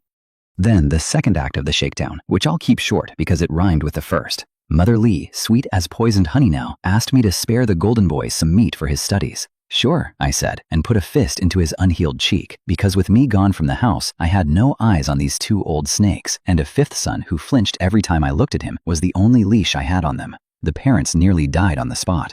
"You said you wouldn't hit him," the boy sobbed, "and I stepped off my left foot this time," genuinely tracking which foot he led with now, which tells you everything about how fast a beating educates a scholar. I patted the knife at my hip, and the parents' fury guttered out like a snuffed lamp. And then, because a good shakedown always ends with a gift, I gave them their 2 pounds of roe deer after all, distributed with a little sermon on fairness. Half a pound for the injured fifth son, the rest split evenly, so that the old couple got a bite too and couldn't hand it all to their darling. "See, fifth brother? Still your fourth brother looking out for you." And the boy, God help him, teared up with gratitude. Fourth brother wasn't lying to me after all. And I genuinely wondered how this creature was going to pass an imperial exam when he couldn't pass a hallway. For the meat, I collected my toll: 10 caddies of millet, beaten down to 5, a straw rain cape, and a bamboo hat, because I'd spent yesterday getting drizzled on and had no intention of repeating it. And the bratty nephew Xiao Bao I dragged home to fetch my water, which was never about the water. "Fool," I told him on the road, ruffling his hair while he cried. "I never once thanked your parents, so don't you thank your fourth uncle. All I want is to watch you two grow up in one piece." Fetching water was the excuse. A full meal in a starving house was the reason. Then, kitted out like a proper mountain man, rain cape, bamboo hat, basket on my back, chopping knife on the right hip, water gourd on the left, a spear in each hand, I went up, with 3 quests queued so I wouldn't waste a step. The drowning rabbit first, then the mushroom patch, then the tangled pheasant. I did not, however, go up alone. Quiet Pond, up the mountain again. Li Changfu, the village gambler, nicknamed Bowl Breaker for a humiliation the whole village still laughed about, a man who'd married years back and never had a child either, the difference being his wife had a spine like a fire poker and had apparently sent him up the hill with a chopping knife and orders to come back with firewood, because I'd found a roe deer, and now the whole village was measuring their men against me. "You've got a good wife and a family behind you," I told him. "What have I got? One life. I don't fight for it. What do I eat tomorrow?" And I headed deep and warned him off. "I'm going into the real mountains. You sure?" And he trailed me anyway, because a lucky man is worth following, and I let him, because a gambler at my back who scoops up the scraps I leave is cheaper than a gambler who gets suspicious about why I'm always lucky. I found the rabbit warren, a fallen pine plugging the mouth, 1 fist-sized gap, and 2 rabbits by it, 1 drowned dead, 1 3/4 there. Widened the hole with the knife, bagged the dead one, trussed the living one's legs and dropped it in too. Fresh meat that walks home doesn't spoil. And when Changfu caught up, he crowed about the burrow. A cunning rabbit has 3 holes. Quiet Pond. Only your Uncle Lee was clever enough to check the back door, and pulled 7 wet dead kits out of the far entrance and lashed them to his belt. Delighted, planning how he'd lord it over me later. I let him have them. 7 drowned baby rabbits is a cheap price for keeping a man convinced he's outsmarting you. The mushroom patch was on the north slope, and this is where I nearly watched a man die. Because I'd learned my lesson at the cliff, always glass the ground before you walk onto it, and from a tree I saw the patch was already occupied. A sounder of wild boar, a big one and better than 20 piglets, plus assorted smaller things, all rooting through the mushrooms I'd come for. "A pack of idiots," I muttered, gnawing a coarse grain biscuit to wait them out, "and I'm going to poison the lot of you by eating your lunch." I also spotted Chung Fu, tucked in a haystack, following still, and called him out of it and warned him plainly, "This is the Lianyun Range past Xianfeng, the deep mountains, hunters only. This is exactly where I found that roe deer with a lynx eating it. You noticed I climb a tree at every stop? That's not luck. That's the only reason I'm alive." And he went pale and nodded, and did not, in the end, take the warning to heart, because a gambler never does. The boar cleared out eventually. I checked the system, waited a few extra minutes, made a show of climbing the tree to scout, and then we raced the clock. 1 incense stick's worth of picking, the system had said, and I filled my basket with the sound ones, and Hawkeye picking the good from the bug-eaten twice as fast as Chung Fu could. "Basket's full, you coming or not?" I called, and he wasn't, greedy for a few more handfuls, so I left him, walked off. And then, because if a bear ate a man on a patch I'd just left, the questions would land on me, I doubled back, climbed a tree, and watched. And a black bear walked into the clearing, ambled in on its hind legs, sniffing, exactly the way a man walks, so that Chung Fu, alone now, skin crawling, feeling watched, looked up, caught the upright shape out of the corner of his eye, and nearly died of fright thinking he'd met a ghost. Then realized it was a bear, and was briefly relieved, which is the single saddest emotion available in that situation. 20 meters, he clutched his little vine basket and inched backward, the way the hunters say, never turn your back, face the beast, praying, sweating, running the math a gambler always runs one bet too late. Then the bear locked on and started for him, and he lost his nerve, drew his chopping knife, turned, and ran. And I sat in that tree and watched a man and a bear tear straight past below me and vanish into the trees, and I held my breath, and I did nothing. Because I hadn't managed to climb high, and my own situation wasn't exactly commanding, and there was no version of me leaping down to wrestle a black bear off a gambler who'd ignored 3 warnings. No blood on the leaves. But you don't need to watch the ending to know it. And I sat there afterward with something uneasy in my chest, because I could have leaned on him harder to leave, and hadn't, because forcing a man off a mountain makes him hate you, and letting him stay makes him bear food, and there's no clean choice out here, only the one you can live with. I warned him, I told the empty tree. Everyone's got their own fate. Rarely sets foot up here and picks today to go deep.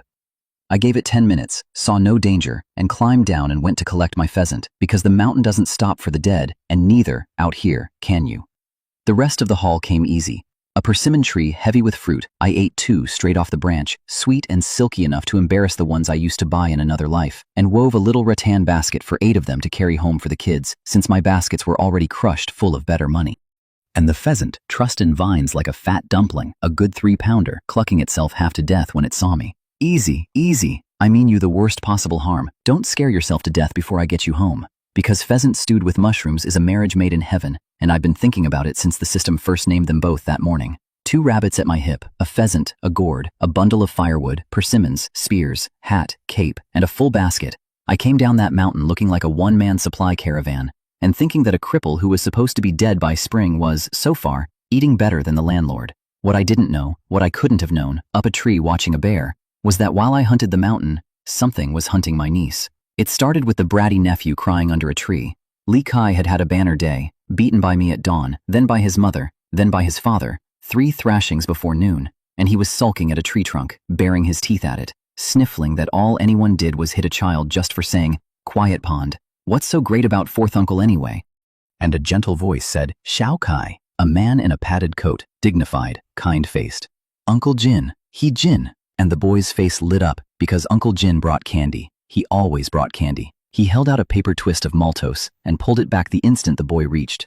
"Xiaokai, how many times have I said not to lie to Uncle Jin, and made the child promise never, ever to mention what happened last time, whatever last time was, and only then let him have it." And while 𝐂𝐞𝐢𝐧𝐼 worked the candy down to a nub, Uncle Jin asked his gentle questions, and the boy, who knew nothing, told him everything. How the 4th uncle hit the 5th brother, talked back to grandmother and grandfather, carried off an iron pot and knives, how his own father had beaten his mother bloody that night. Everything he'd seen and half of what he shouldn't have, and he Jin's kind face went cold, because this changed things. When did the quiet pond ever care about anything? He muttered. Dared to hit the bookworm, talk back to Li Haisheng, his whole nature's turned over since the river. He paced, agitated. I'd already promised that person.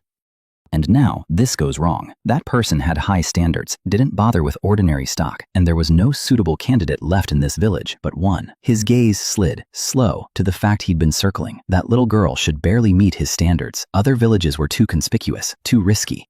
And within Lee family village, there was exactly one child of the right age, with no father, no mother, no one to raise an alarm. The orphan the whole clan had already thrown away, Lee May. Understand what 𝐂𝐽in was. He was the venomous thing in the shadows the original owner never knew was there. A man who trafficked children up to a buyer with an appetite, and who had, once before, tried to make one disappear. Back then, a little manipulation and the young one could have been taken clean. Who cries for a helpless orphan? He'd had a plan running, patient and quiet, and the fever-changed cripple back from the river had knocked it sideways. He didn't dare approach me directly now. I'd gone from a doormat to a man who threw punches and talked circles around a landlord. And if 𝐂𝐽in tipped his hand, the village would run him out, and every village around would shut its doors. He needed me gone without a single fingerprint of his on it. And then the idea arrived, and his gloom lifted, and he nearly laughed out loud with the elegance of it. A drastic change in personality, possessed by an evil spirit. He wouldn't have to show his face at all.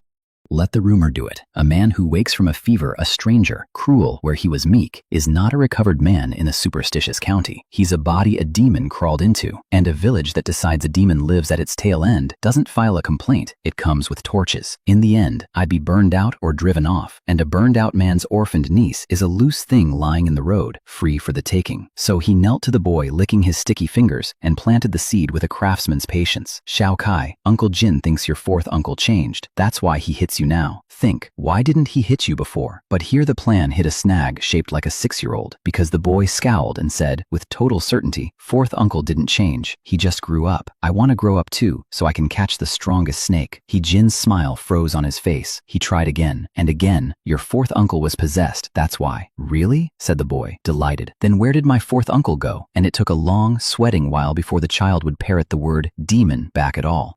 And even then, on his way off with the last of the candy, 𝐂𝐽in made him swear the real oath. I have never seen Uncle Jin. I have never spoken to Uncle Jin. Yes, good. 𝐂𝐽's the smartest. Candy next time. And watched the little legs carry the seed away, and frowned, because one bratty child was a weak vessel. He'd need a few more reliable mouths, and then he'd turn the whole village's fear into a torch and end this in one night. All in good time. And he turned and walked off. And I want you to hold on to him, because he is the actual danger in this story, and he is not in a hurry. The seed, mortifully, fell on bad ground. The boy ran home crowing that fourth uncle was possessed and would beat the whole family, and his mother nearly tore his ear off because the parents had ordered the whole house to say not one bad word about me, and demon talk about the family in a village that hangs its hopes on a scholar's son was the last thing they needed.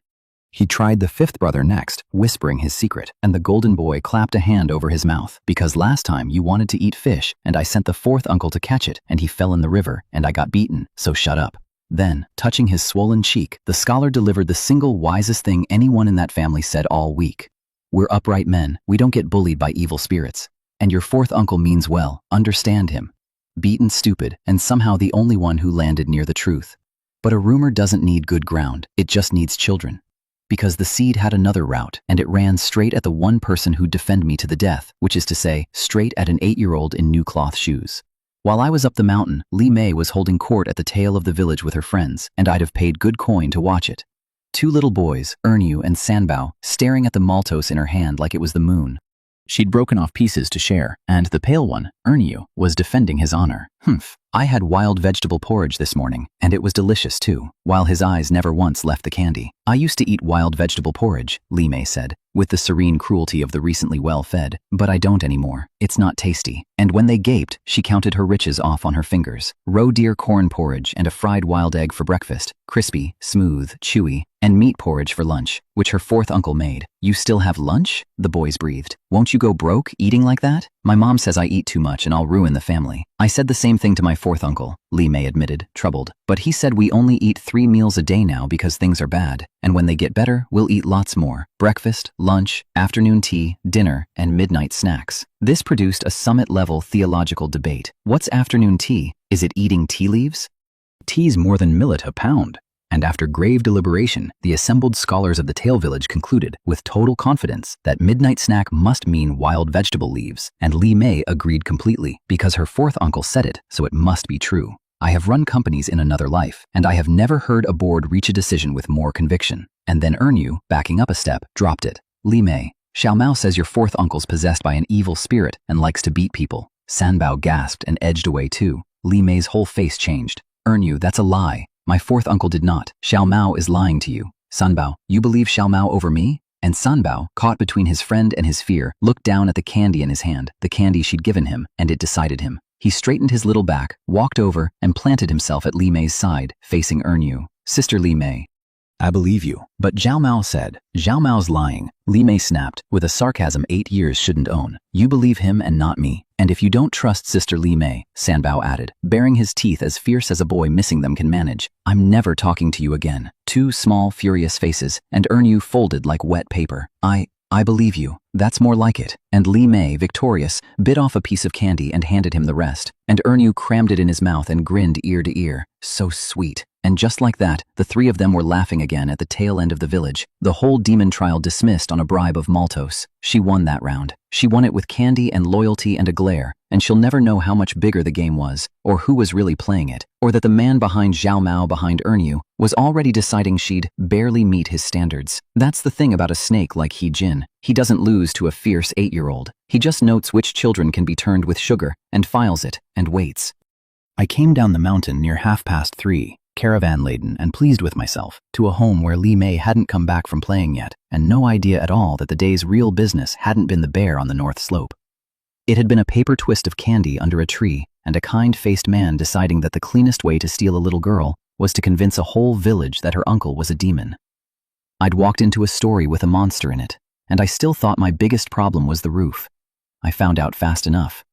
Walking to Old Man Zhang's with the dead rabbit and the pheasant feathers, I got the full treatment. Children whispering evil spirit. Adults I'd never spoken to peeling away from my path like I carried plague. Whole clusters going quiet as I passed. He found a roe deer and now a basket of mushrooms and a rabbit. Even our whole village picking all day couldn't gather that much. No hunter, but he meets a wild animal every other day. Isn't that a demon's work? And I looked at their faces and read them clean. That wasn't fear. That was envy wearing fear's coat, which is a far older and more dangerous thing. Then it got teeth. He's possessed. He near got my Chengfu killed today. Wang Chunhua, the gambler's wife, and my head came up, because that meant Bullbreaker had come down off that mountain alive. How he'd outrun a black bear, I'll never know, but there he was, resting at home, having apparently come back loaded with loot, and, for the first time in his life, slapped his wife around when she nagged, so she'd spared him and gone hunting for a scapegoat instead, and found me. You took my Chengfu into the deep mountains, met the bear and ran, she spat.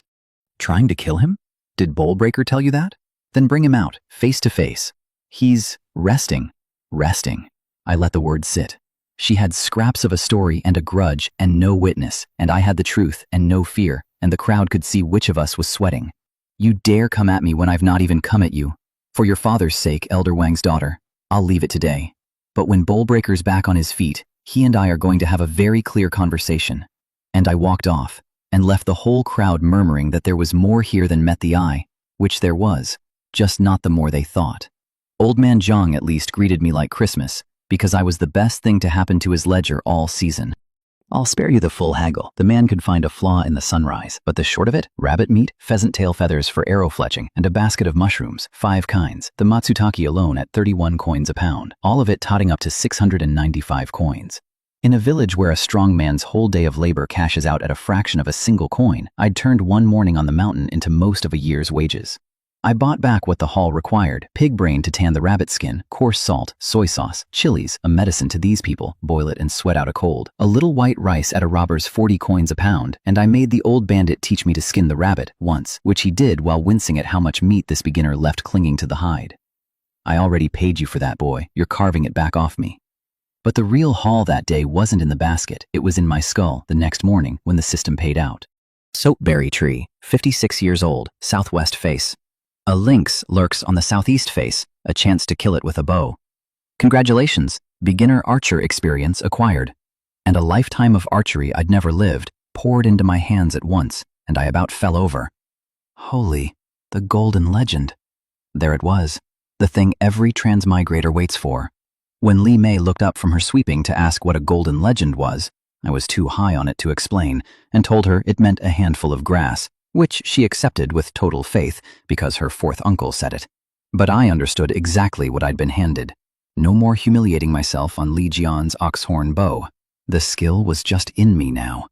Pay the hunter's tax, buy a bow, and the mountain wasn't a place I scavenged anymore. It was a place I ran. I ignored the lynx, obviously. That thing kills wolves like chickens, and a licensed hunter who misses gets to explain the corpse to the magistrate with no wall to put his back against. Cats climb. You can't hide from a cat. And the soapberry, a 56-year-old tree, grows thorns worth 50 coins a pound, and better than 10 pounds of them, which is a small fortune hanging off a trunk, right on my way to the persimmons I'd meant to go back for anyway. Meanwhile, the evil spirit fire was being carefully fed, and not only by 𝐂𝐫𝐢𝐽, because a good lie in a starving village recruits volunteers. Old Grandma Ma, the parents' neighbor, had heard the whole possession story from her own grandson, and heard, crucially, the part where if the quiet pond got burned or driven out, his iron pot and his grain would be returned to the village and shared around. 3 or 4 taels of silver, near 200 caddies of coarse grain, loose in the road for the taking. So she wasn't spreading the rumor for 𝐂𝐫𝐽, she was spreading it for a few pounds of millet, because he wasn't her son, and a hungry winter turns arithmetic into a kind of religion.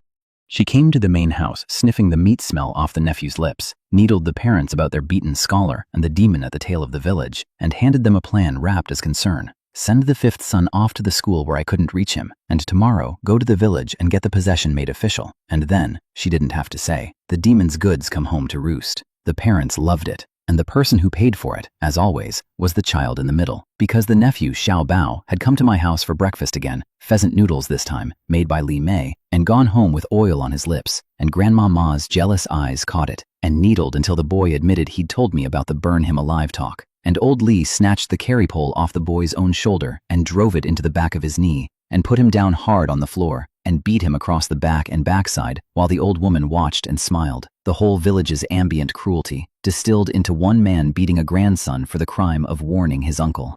Mother Li only called it off when she remembered my promise. I won't touch my parents, but anyone below them I'll trade 1 for 1. Damage the boy too badly, and the demon might come collect on the golden scholar. So they stopped, and bribed the boy to keep quiet, and he limped off to find his aunt for medicine, 3 persimmons still clutched in his arms to share with the little ones. Because that is what the good children in this story do, get beaten, and then go share their fruit. He'd told me that morning, of course, come in over the pheasant noodles white-faced, whispering that Grandma Ma had been at the main house all afternoon, pushing his grandparents to burn me alive. And I'd wanted to tell him, after today, kid, you come live with me. I didn't say it, I wasn't sure yet I could keep him. So I told him the other true thing. Children don't meddle in grown men's business. Your 4th uncle's back isn't so bad he can't stand up straight. If the sky falls, I'll hold it up. And I meant it, because I'd already decided how this ended. They thought they were building a fire to burn me out. What they'd actually done was hand me a stage, a crowd, and a villain's script with my name written in the wrong role, and I had spent this whole hell start planting flags and buying elders and feeding neighbors for exactly this morning. So I let them send the golden boy off to school. I let the rumor ripen one more night, and then, at the hour the working men come home to eat and the whole village is out in the lanes, I walked up to the main house, and I knocked on my parents' gate, and I did not go in. I stood in the open, where everyone could see, and I let them gather. And when old Li came out barking at me to stop making a scene and come inside where we could talk about it, where he could get me behind a wall, away from witnesses, I turned my back on him and faced the village instead. Fellow villagers, you all know me. Let me introduce myself properly, loud, clear, carrying. I'm the 4th son of Li Gang and his wife, Li Wei, the one you call the quiet pond. 2 days ago I fell in the river and took a chill, and my old back injury turned bad. And Dr. Wang said even once the fever passed, I'd never do heavy work again. And so my parents split me off. I was still on the sickbed, barely conscious. And you all know what splitting off a man like that, in a year like this, actually means. I let it hang. Then I drove it home. They didn't separate from me, neighbors. They tried to bury me. I ask you, do such parents walk this earth? Are yours like this? Well, somebody tell me. And I turned that question on the children in the crowd and pressed them to answer it in front of their own watching parents, so that not one of them dared say the safe thing, my parents are good to us, because every mother and father there was suddenly, acutely aware of how this looked. And old Li's face was going the exact shade of a struggle session, and 𝐂𝐫𝐽's beautiful little fire had just been picked up, turned around, and pointed the other way. The demon, it turned out, could talk, and he'd been saving it up. My parents are very good to us, the children chirped, fast, falling over themselves. My parents are the best in the world, even the ones who'd taken a beating that morning, performing filial devotion for their lives. And I turned to the bratty nephew peeking from behind the third sister-in-law's skirts. Lee Kai, are your parents good to you? He caught on instantly, puffed out his little chest. My parents are very good to me, and my fourth uncle is good to me too. Beaten straight, that one, into calling me fourth uncle without a stumble. When the third brother opened his mouth to object, I waved him off. I knew exactly what kind of parents this family made, and rounded back on the two old snakes. Enough, unfilial son. You've made enough of a scene, old Lee snapped, done pretending, all his face already spent. Enough? You tried to kill me and missed, and now you're trying again, and you call that enough? I turned it on the crowd. The first plan failed, throw the sick cripple in a shed to freeze. So they wrote a second. Now the word going round is I'm possessed. So I ask you, father, mother, what monstrous thing has your unfilial son done? Did I eat the family's grain? Beat the fifth son? Talk back? You threw me out on my deathbed, and I'm not even allowed to be bitter? Your father and I never said you were possessed, Mother Lee started, genuinely aggrieved because she hadn't, and I felt a little glow because it didn't matter in the slightest whether she'd said it. I said she said it, so she said it. That's how a mob works, and I'd learned to work a mob in a life with a great deal more leverage in it than this one. Then I went hunting, because if the whole village was going to try me for being a changed man, I was going to try every one of them right back. Grandma Ma stepped up to catalog my sins. The old quiet pond was meek. Look at him now, talking back, beating his brother. Is this the same man? So I turned and looked at her. Your own son. He used to be a gentle husband. How'd he turn into a drunk who beats his wife and children bloody every night? Tell me, what ghost got into him? I'm possessed by a demon. Is your boy possessed by a bottle? And the old woman went gray, because if that particular family secret got aired in the open square, her whole household was finished, and she suddenly had a great deal less to say about demons. Then Wang Chunhua, the gambler's wife, playing the grieving mother, he lured my Changfu into the deep mountains to be eaten by a bear, and I let her hang herself. You, Wang Chunhua, always going on about how you love your bowl breaker. I raised my voice till it carried to the back of the crowd. How'd a man earn a name like bowl breaker? You beat him so bad the first week you were married, he bit down on the corner of the table to keep from screaming, and somebody saw it, and that's the name he's worn ever since. You bullied an orphan with no family to stop you into a shape that could only find comfort at a gambling table, and now you stand here weeping for him. You forced him up that mountain. Succeed or I break your legs. You drove him into the deep woods to die, so you could be free for the neighbor, old Guo. The one you've been meeting since before you married a man you never wanted, which is the only reason a childless couple stays childless, isn't it? That's a lie, shrieked Wang Chunhua, and a 30-something man in the crowd, at the exact same instant, in the exact same words, turning the exact same shade of red. Would you look at that? I said mildly. Husband and wife, one heart, one mind, even their words come out in unison. And I let the crowd do the math on why old Guo had answered a charge nobody had aimed at him.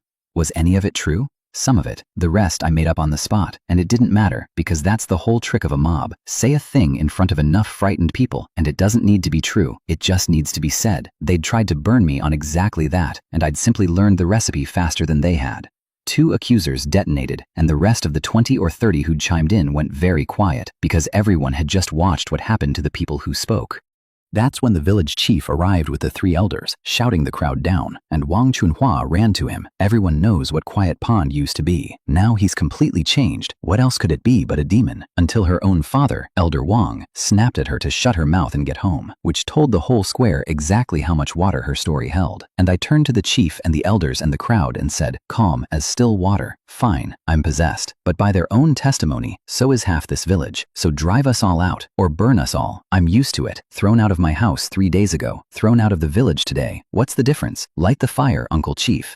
I'm sure I'm wicked enough to deserve it, for the peace of the village. The chief could only smile bitterly, because obviously he wasn't going to burn a third of Lee family village over one family's squabble, and Elder Wang was going gray, watching his daughter torch his good name, and old Guo was suddenly very eager to declare there'd been no scene, no problem, let's all forget it, and one by one the accusers folded, and the trial that was meant to end with me on a pyre ended with the village chief apologizing to me in front of everyone. But I wasn't burning my one good fire to break even. Uncle Chief, all this whole crowd, torches and all, over me. If it had gone through, everyone here knows what it would have cost. I'll let it lie. But shouldn't the people who did it give me something? Or it just happens again next month, to whoever's next. The chief stroked his beard and had to concede the point, and asked what I wanted. Those people, I said, easy, each want to give me 10 caddies of millet as compensation, and the square went so quiet you could hear a pin land, because 10 caddies, off people this poor, was itself a small killing. They begged. 𝐂𝐫𝐢𝐳 mother, the dying hunter's mother, who'd chimed in against me, cried out that it was all her fault, spare her family, and the rest pleaded with her, and the chief looked sick. How did it come to this? And I stood there expressionless and let them feel, for one long minute, exactly what they'd been happy to do to me. Then I let the chief and elders negotiate it down, and when he came back gritting his teeth to tell me the most they could give was 5 caddies each, I looked at those bitter, terrified, starving faces, and then passed them at one small, solitary figure, standing alone outside the crowd, watching her 4th uncle. And I made my decision. "Tell Uncle Chief," I said. "I'll take 1 caddy. From each." 1. The chief couldn't believe it, and neither could they. 1 caddy was nothing, a gesture, a receipt, a line drawn. And when the word went round, the villagers who'd wanted me dead an hour ago looked at me from across the square with something that was almost gratitude. And the chief bowed and swore he'd see it done and take full responsibility. Because here's the thing a modern man knows that a mob never does. The crushing blow you decline to land buys more than the one you do. I'd proven I could ruin any of them, and then chosen not to. Now every family in Lee Family Village owed me 1 caddy of millet and 1 very large mercy. And mercy, banked, is the safest currency there is. "All right, everyone, disperse," the chief tried, relieved it was over. "Wait," I stopped him. The whole square, just starting to breathe, froze again. I ignored the strange looks and turned to my parents, and said it calm and flat, like I was remarking on the weather. "I'd like Uncle Chief, the 3 elders, and all my neighbors to witness.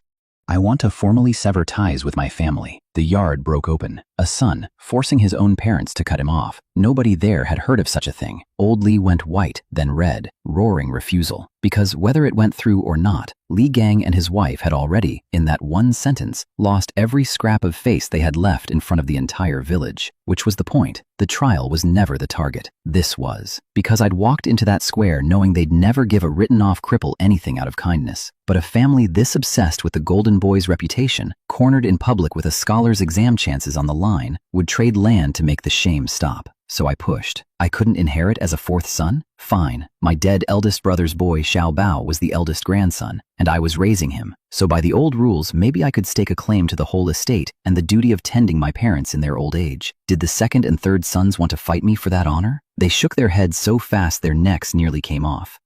Did the 5th son, the scholar, bound for the provincial exams, the top rank, who could give up his books to farm a few dozen moo? And the parents' eyes lit up at top rank even as they realized the trap. No estate, no exam money, no scholar. So I graciously came down off the whole estate claim I never wanted and named the number I did. "Keep the house, keep the business, I want half the farmland." And when Mother Lee refused that with her eyes gone bloodshot, not one furrow, not if I die, I found the one lever even she couldn't ignore. Then the 5th son can forget. Then the 5th son can forget the imperial exams. I'll spend everything I have ruining his name until your whole life's dream is ash. Even stingy old Lee caved at that. Give it to him, wife. But Mother Lee, and this genuinely surprised me, would rather burn the world than yield the golden boy an inch, and started screaming she'd sell the family's iron and stop living before she gave me half her land. She'd shattered my confidence about getting the nephew, and I could feel the land slipping too. But this is exactly when the biggest man in the village decided the peace of Lee Family Village had been disturbed long enough. "How long are you going to keep this up? Evil spirits? Strip it down and this is just one family clawing at itself and dragging the whole village into the mess." The crowd parted and in came Master Lee, the landlord, the one man whose word could actually end this. And Mother Lee ran to him to beg him to preside, and Master Lee, who'd been standing in a corner watching the entire thing unfold from the start, looked at me and said, "Lee Wei, tell me what you want, quickly." I bowed. "Half the land, and my stepson 𝐂𝐫𝐢𝐳 comes to live with me." And the war for the terms began, with the one man in the village nobody could shout down holding the scale. Mother Lee gave ground on exactly one thing, the severance itself. She'd sever ties today, gladly, and give me nothing. When I pointed out that severed and empty-handed I'd simply starve, no need to sever, then, let's stay one family, she nearly bit through her own teeth, because she'd worked out that keeping me tied to the house meant keeping me swinging at the golden boy forever. She threw 1 moo of land at me. I laughed at it. 1 moo won't feed the child, let alone the both of us. And back and forth it went, Master Lee letting us wear ourselves down before he stepped on the scale, until he and the elders hammered out the number that made the shame stop. 4 moo of land, in exchange for a clean severance and a signed promise never to touch the 5th son's reputation. 4 moo. I'd braced for 3. Master Li had squeezed them for an extra one, and I knew exactly why. Because a landlord had watched a cast-out cripple walk into his hall and talk him out of his own charity with a speech about dignity, and decided this one was worth an extra furrow of goodwill. The nephew I lost. The adoption was a verbal thing, and Master Li told me plain that pushing it into a magistrate's court would only get me flogged for insubordination. A 4th son daring to seize an heir. So I let Xiaobao go, and took instead the only protection I could get written down. The boy couldn't be beaten or cursed. The chief and elders would keep an eye, and he'd still carry my water every day, which meant a full meal in my kitchen every morning, which was the only thing I'd ever actually wanted for him. Both sides signed the severance and the guarantee, and the main house door slammed shut on the family that had thrown me away, and it was, at long last, done. Except I had one more move, and it's the one nobody in that square saw coming. "Master Li, wait!" The elders bristled. "What now? We're finished here," and the chief hurried to reassure me the millet would reach my house by dark. "That's not it." I handed Master Li the land deed I'd just bled the whole afternoon to win. "I want to sell you the land." The square gasped. "Sell it, the land you just fought a mob and your own mother for. Land is the one thing that feeds a man for generations. Sell it, and you're the worst kind of spendthrift." Even Master Li blinked. "You're certain?" "Certain. Because here's the thing I understood that a village of farmers never could. In a county where 3 years in 4 are disaster, the people who starve to death are farmers, chained to dirt that betrays them. 4 mu couldn't feed us and would break my back trying, but 4 mu turned into silver in a hand that had a system whispering where the mountain kept its food. That was capital. Land was the trap, cash was the key. I'd meant to sell it before I ever demanded it. "Third-grade land," said Master Li, landlord to the bone, even mid-kindness. 1.5 taels the mu. Fair? Fair. 6 taels of silver, twice what I'd once tried to bluff out of my parents. And I followed him home to collect it, past villagers who 3 hours ago wanted me burned, and now stepped aside with something close to respect, because the quiet pond had walked into a witch trial and walked out with 6 taels, 4 caddies of forgiveness, and the whole village in his debt. 6 taels. Enough for the wooden house up the lane, the good one, several rooms, dry roof, that I'd been eyeing since the first day, the one that doesn't leak, and the snake in the shadows got nothing. Jin had stood in his corner through the whole trial, smiling, watching his beautiful plan come to a head, and watched it turn in my hands and point the wrong way. Watched the cripple he'd meant to burn walk off richer and safer and higher in the village than he'd ever been. His plan hadn't peaked, but it had, he told himself, saved him some trouble. He was wrong. What it had actually done was raise me so far above suspicion that a hidden man who never dares show his face now had no angle left to work. His only remaining play was to wait and hope I'd relax and make a move on Li Mei, which is exactly why I'd sent her off to play with the other children in the open, in the daylight, in the middle of the village, where a coward who won't step into the sun can't reach her. I still didn't know his face. He still didn't know I knew he existed. Passive defense, for now. But he was down to one target and one method, and I had 6 taels of silver and a whole village that owed me, and a very good idea now of exactly what kind of animal I was hunting. Then I went home, and the day ended the way the good days in this story end, with children. 4th uncle! 3 of them this time. Li Mei and her 2 reclaimed friends, Ernyu and Sanbao, who'd been shy of me and weren't anymore. "Calling me 4th uncle, that feels good," I told them, and pulled a paper twist of maltose from my coat, bigger than yesterday's. "This is Li Mei's. Don't you mistreat your little friends." And I learned, later, why those 2 boys mattered. Because in the middle of that whole square screaming for a pyre, when Ernyu's own mother, Sister Guo, had opened her mouth to join in, her pale little boy had tugged her sleeve and begged her not to. Because Li Mei gives me candy and persimmons, and Li Mei was happy yesterday and isn't happy today, and nobody else ever gives Ernyu anything sweet. And Sister Guo's resolve, she'd been ready to take the compensation grain like everyone else, had shattered on her son's small pleading face, and she'd become one of exactly 2 people in that entire village to speak up for me. An 8-year-old's candy diplomacy had bought me a defender in a witch trial. I'd underestimated my niece. The 2 who'd spoken up, I paid back the only way that lasts. Sister Chen, who'd fed us boar meat when we had nothing. Sister Guo, who'd taken her boy's side over her own hunger. I told their husbands, Chen Tilong and Guo Jianjun, about a persimmon tree up the mountain, 50, 60 caddies of fruit, 300 or 400 coins worth, and walked them up and gave it to them, the whole tree, and went on deeper alone. They stood staring after me like I'd lost my mind. A man kicked out of his own home, abandoning a fortune in persimmons, and Guo Jianjun said the truest thing anyone said about me all week. Seems Li Wei's got some real skill. If it were anyone else, they'd fight him to the death for that tree. He'd rather go deeper, because that's the whole secret, isn't it? Let the neighbors others have the persimmons on the low slopes. The system and the eagle eye were taking me somewhere they'd never dare follow, and a man who shares the easy fruit makes friends of the people who'd otherwise envy him into a pyre. Deeper in, I found the soapberry tree. 56 years of thorns grown into fists and honeycombs of purple-brown spikes, some fine as a swab, some thick as my finger, worth 50 coins the pound.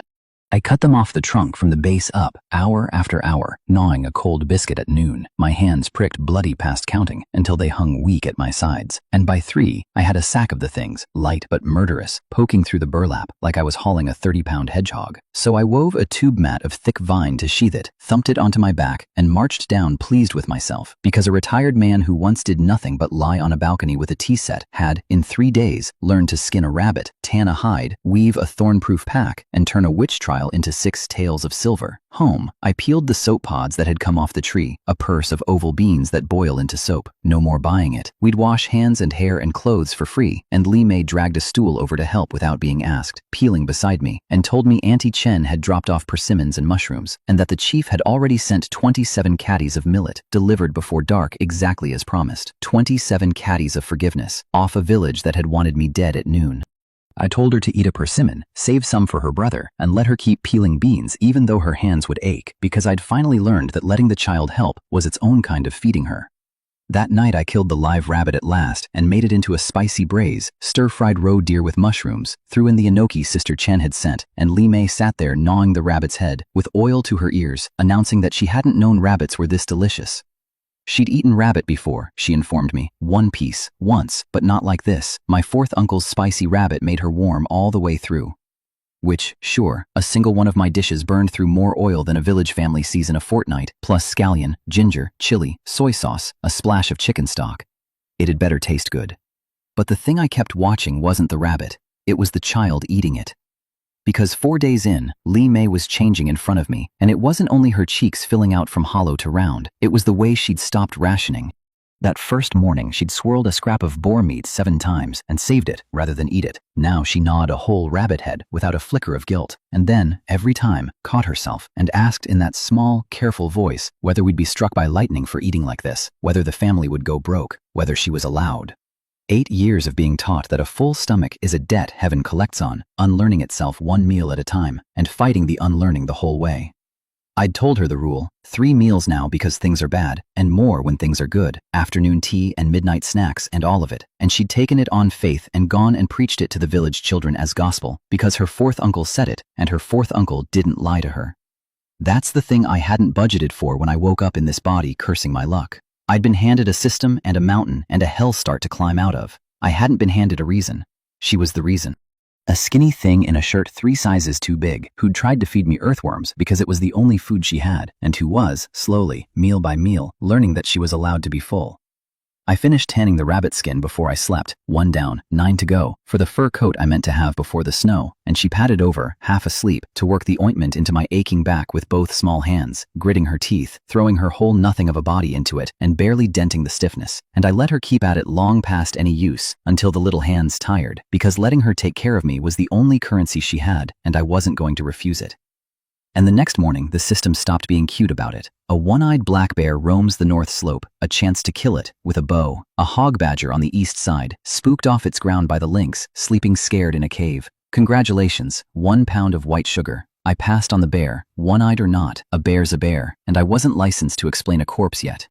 But a one-eyed bear gave me pause, because the one I'd seen 2 days back had both its eyes, and the only creature I knew who'd been running from a black bear on that slope was a certain gambler who, against all sense and biology, had come home alive. Is Bullbreaker actually fierce? I wondered, and gave up wondering, because some questions the mountain answers on its own schedule. The white sugar, though, that I pocketed carefully, and discovered a new trick when I did, the system's gifts. I could think back into some private space and out again, mine to store. Sell a pound of white sugar in a century that hasn't cracked how to make it? Only a fool releases world-changing tech for pocket change. That sugar stays home. The hog badger I went and got, because a nocturnal thing with bad eyes and a good nose, asleep in a cave, is a beginner's gift. I sealed its den with a fence of arm-thick stakes 10 centimeters apart, banked wet grass over a fire at the mouth, and fanned the smoke in with my bamboo hat until a low, grunting pig noise rolled out of the dark, and a short, round, furious animal came barreling out and jammed its own thick neck straight between two stakes. I cinched them tight, sat on the thing, wrapped its snout 7 times in cloth, trussed its legs, and had myself 20 pounds of live game and a fine hide, because hog badger renders 2 pounds of prized oil this season, and I had plans for the county town, which is where I went, and where my careful little village kingdom got its first look at the world above it.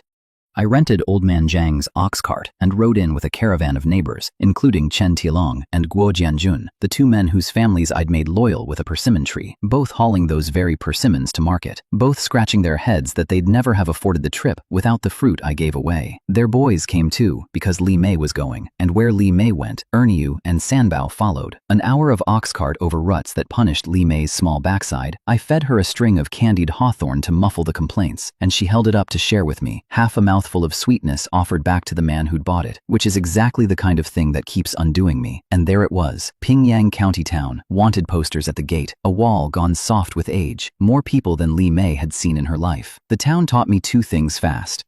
First, that the man behind the drowning wasn't the only predator in this world, because in the market, a brocade-robed brat named young Master Guo had 2 blue-robed servants beating a man half to death in the road for sport. A fellow in the tight clothes of a fighter curled on the cobbles covering his head while the boy jeered. "Thunderfist Hall, is it? Show this young master a thunderbolt then. A gutter apprentice like you, even your master kneel and call me young Master Guo." And the crowd, watching, filled in the story in the low voices crowds use for other people's beatings. The Guo family had owned Pingyang County once, back when they had a scholar in the house. The magistrate himself deferred to them then. The scholar died, and the shine came off, though a second Guo son was studying for the provincial rank now, so who knew? And the beaten man? A disciple of Thunderfist Hall, whose master could take 5 or 6 men at once, a genuinely dangerous fighter, and here his student ate a beating in the dirt from a rich boy's hired help, and couldn't lift a hand, because everyone knew how it went. "What good's it do to fight well?" one old man muttered. "You train your whole life, and you end up guarding some rich man's gate." And there it was, the whole cold shape of this world, laid out over one boy's cruelty. Strength doesn't rule here. Scholars rule. Silver rules. A man who can break 5 spines with his fists still kneels to a brat in brocade, because the brat has a dead scholar's name and a living scholar's promise, and fists don't sit for imperial exams. I pushed my cart the other way fast, get noticed by that kind for the crime of looking, and who do you complain to? And I filed it all away, because it told me exactly why I'd been right not to bet my new life on being the toughest man in the room.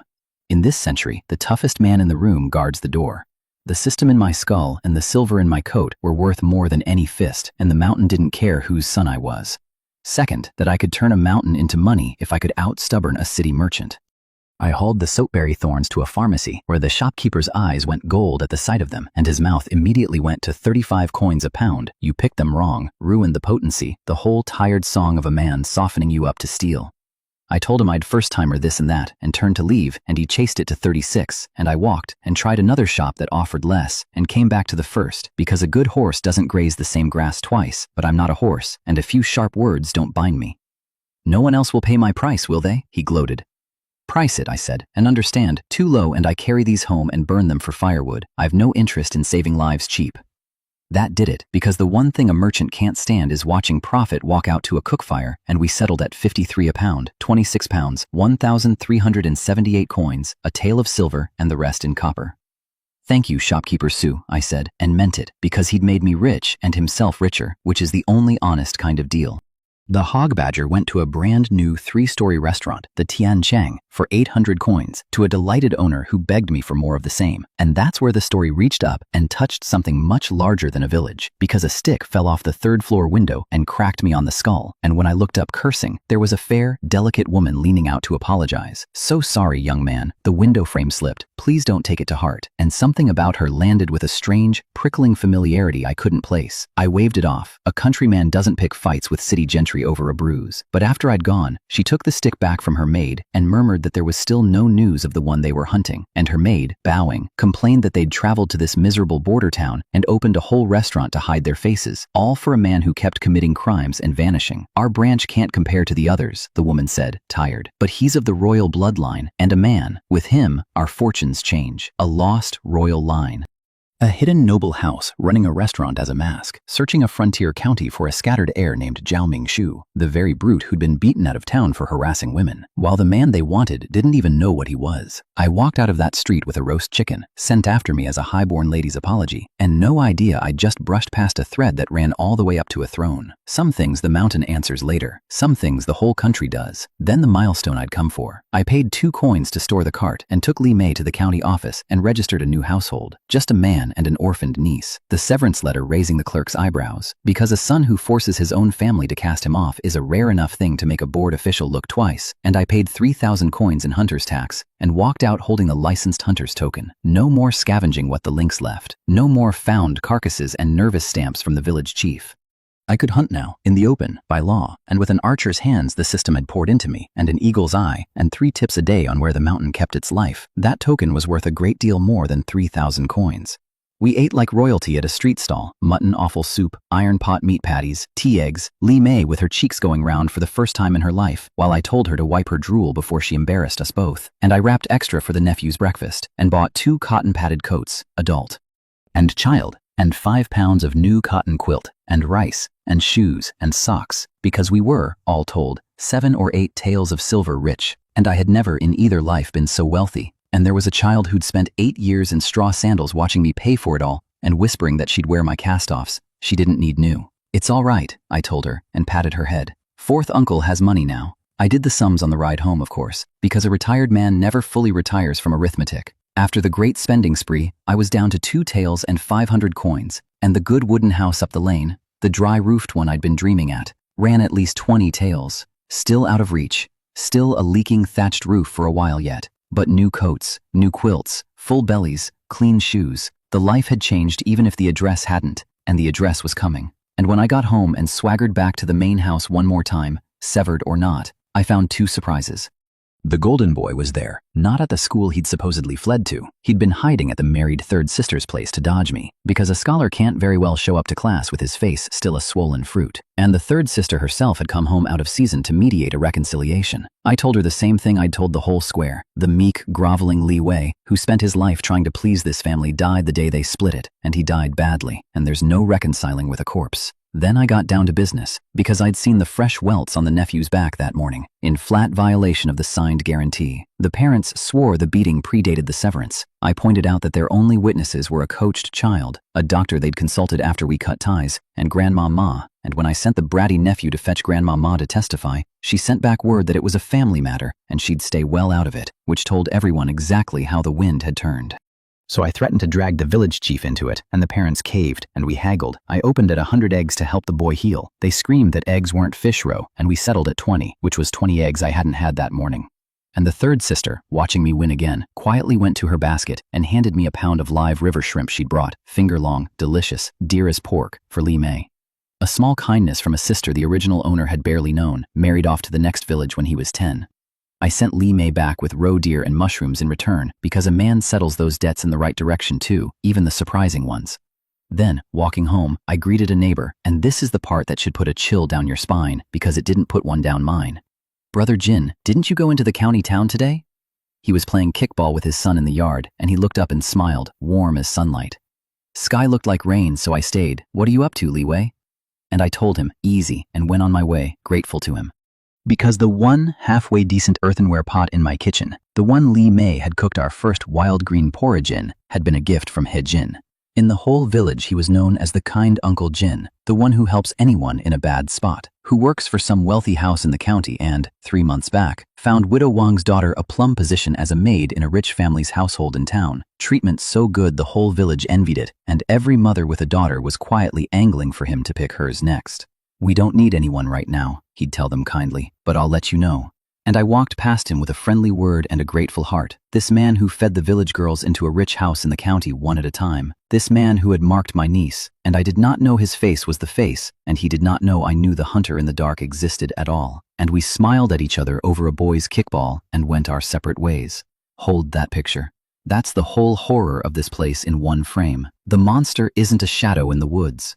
He's the nicest man in the village, and everyone's grateful to him, and he is patient, and he is not done. I was headed, as it happened, to the one door that mattered, because I'd become a licensed hunter that day and, like an idiot, forgotten to buy a bow, which I realized was roughly as useful as remembering you need toilet paper only once you're already committed. And the nearest bow belonged to Widow Wang. Her hunter husband had gone up the mountain years back and come home as prey, found unrecognizable. She'd buried him and her mother-in-law both, and raised a daughter alone on his savings. And she was, by unanimous vote of every man in Li family village, the great beauty of the place. And standing at her gate I understood the vote, because there's a right peach warmth to a woman like that a man has to work not to stare at. A widow and a widower, each with a child, matched in station down to the ground. The only catch that she had 4 years on me and a widow's careful reputation, so neither of us said the thing we were both suddenly, awkwardly aware of.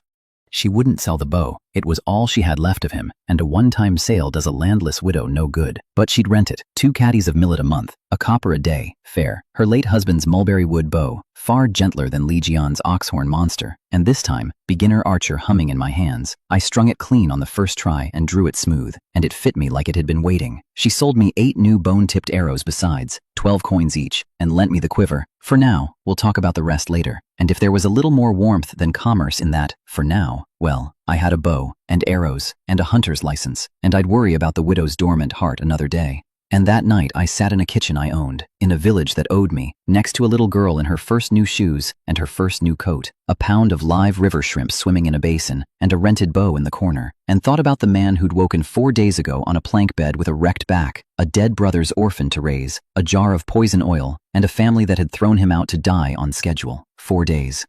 Now I had a hunter's license and a bow I could finally draw, 7 trades worth of silver already spent into coats and quilts and full stomachs, 4 caddies of debt owed by every household that tried to burn me, 2 neighbor families made loyal with a persimmon tree, a dying hunter's grudging respect, a landlord's curiosity, a village beauty renting me her dead husband's bow with a little more warmth than the deal required, a system feeding me the mountain's secrets, an eagle's eye, an archer's hands I never earned, and a wooden house with a dry roof as good as bought once the mountain paid out a few more times. The quiet pond was dead. He died the day they split the family, exactly like I told the whole square. And the thing wearing his skin now was a retired man who decided that if God dropped him into hell mode, he'd play hell and win. There was still a snake in the dark who trafficked children and had marked my niece, the kind Uncle Jin, beloved by the whole village, patient as winter, feeding its daughters into a rich house in the county, one smiling introduction at a time. There was still a golden boy nursing a grudge behind his books, a mother who'd burned the world before she yielded him an inch, a mountain full of lynx and boar and one-eyed bear that killed you without telling you how, and now, somewhere above all of it, a hidden noble house hunting a lost royal bloodline through a frontier town, rushing past my life without either of us knowing what the other was. Winter was coming, and the first snow with it, but let it come. I had a bar on the door, silver in my coat, food in the pot, new coats on both our backs, and one very good reason asleep across the room in new cloth shoes. I'd walked into a starving century with nothing, and in 4 days turned nothing into a foothold, and the man who threw the fish-craving fifth son's cripple into a river to drown him had no idea what had moved into the body, and no idea it had already started hunting back. The good part hadn't even started. This was just the beginning.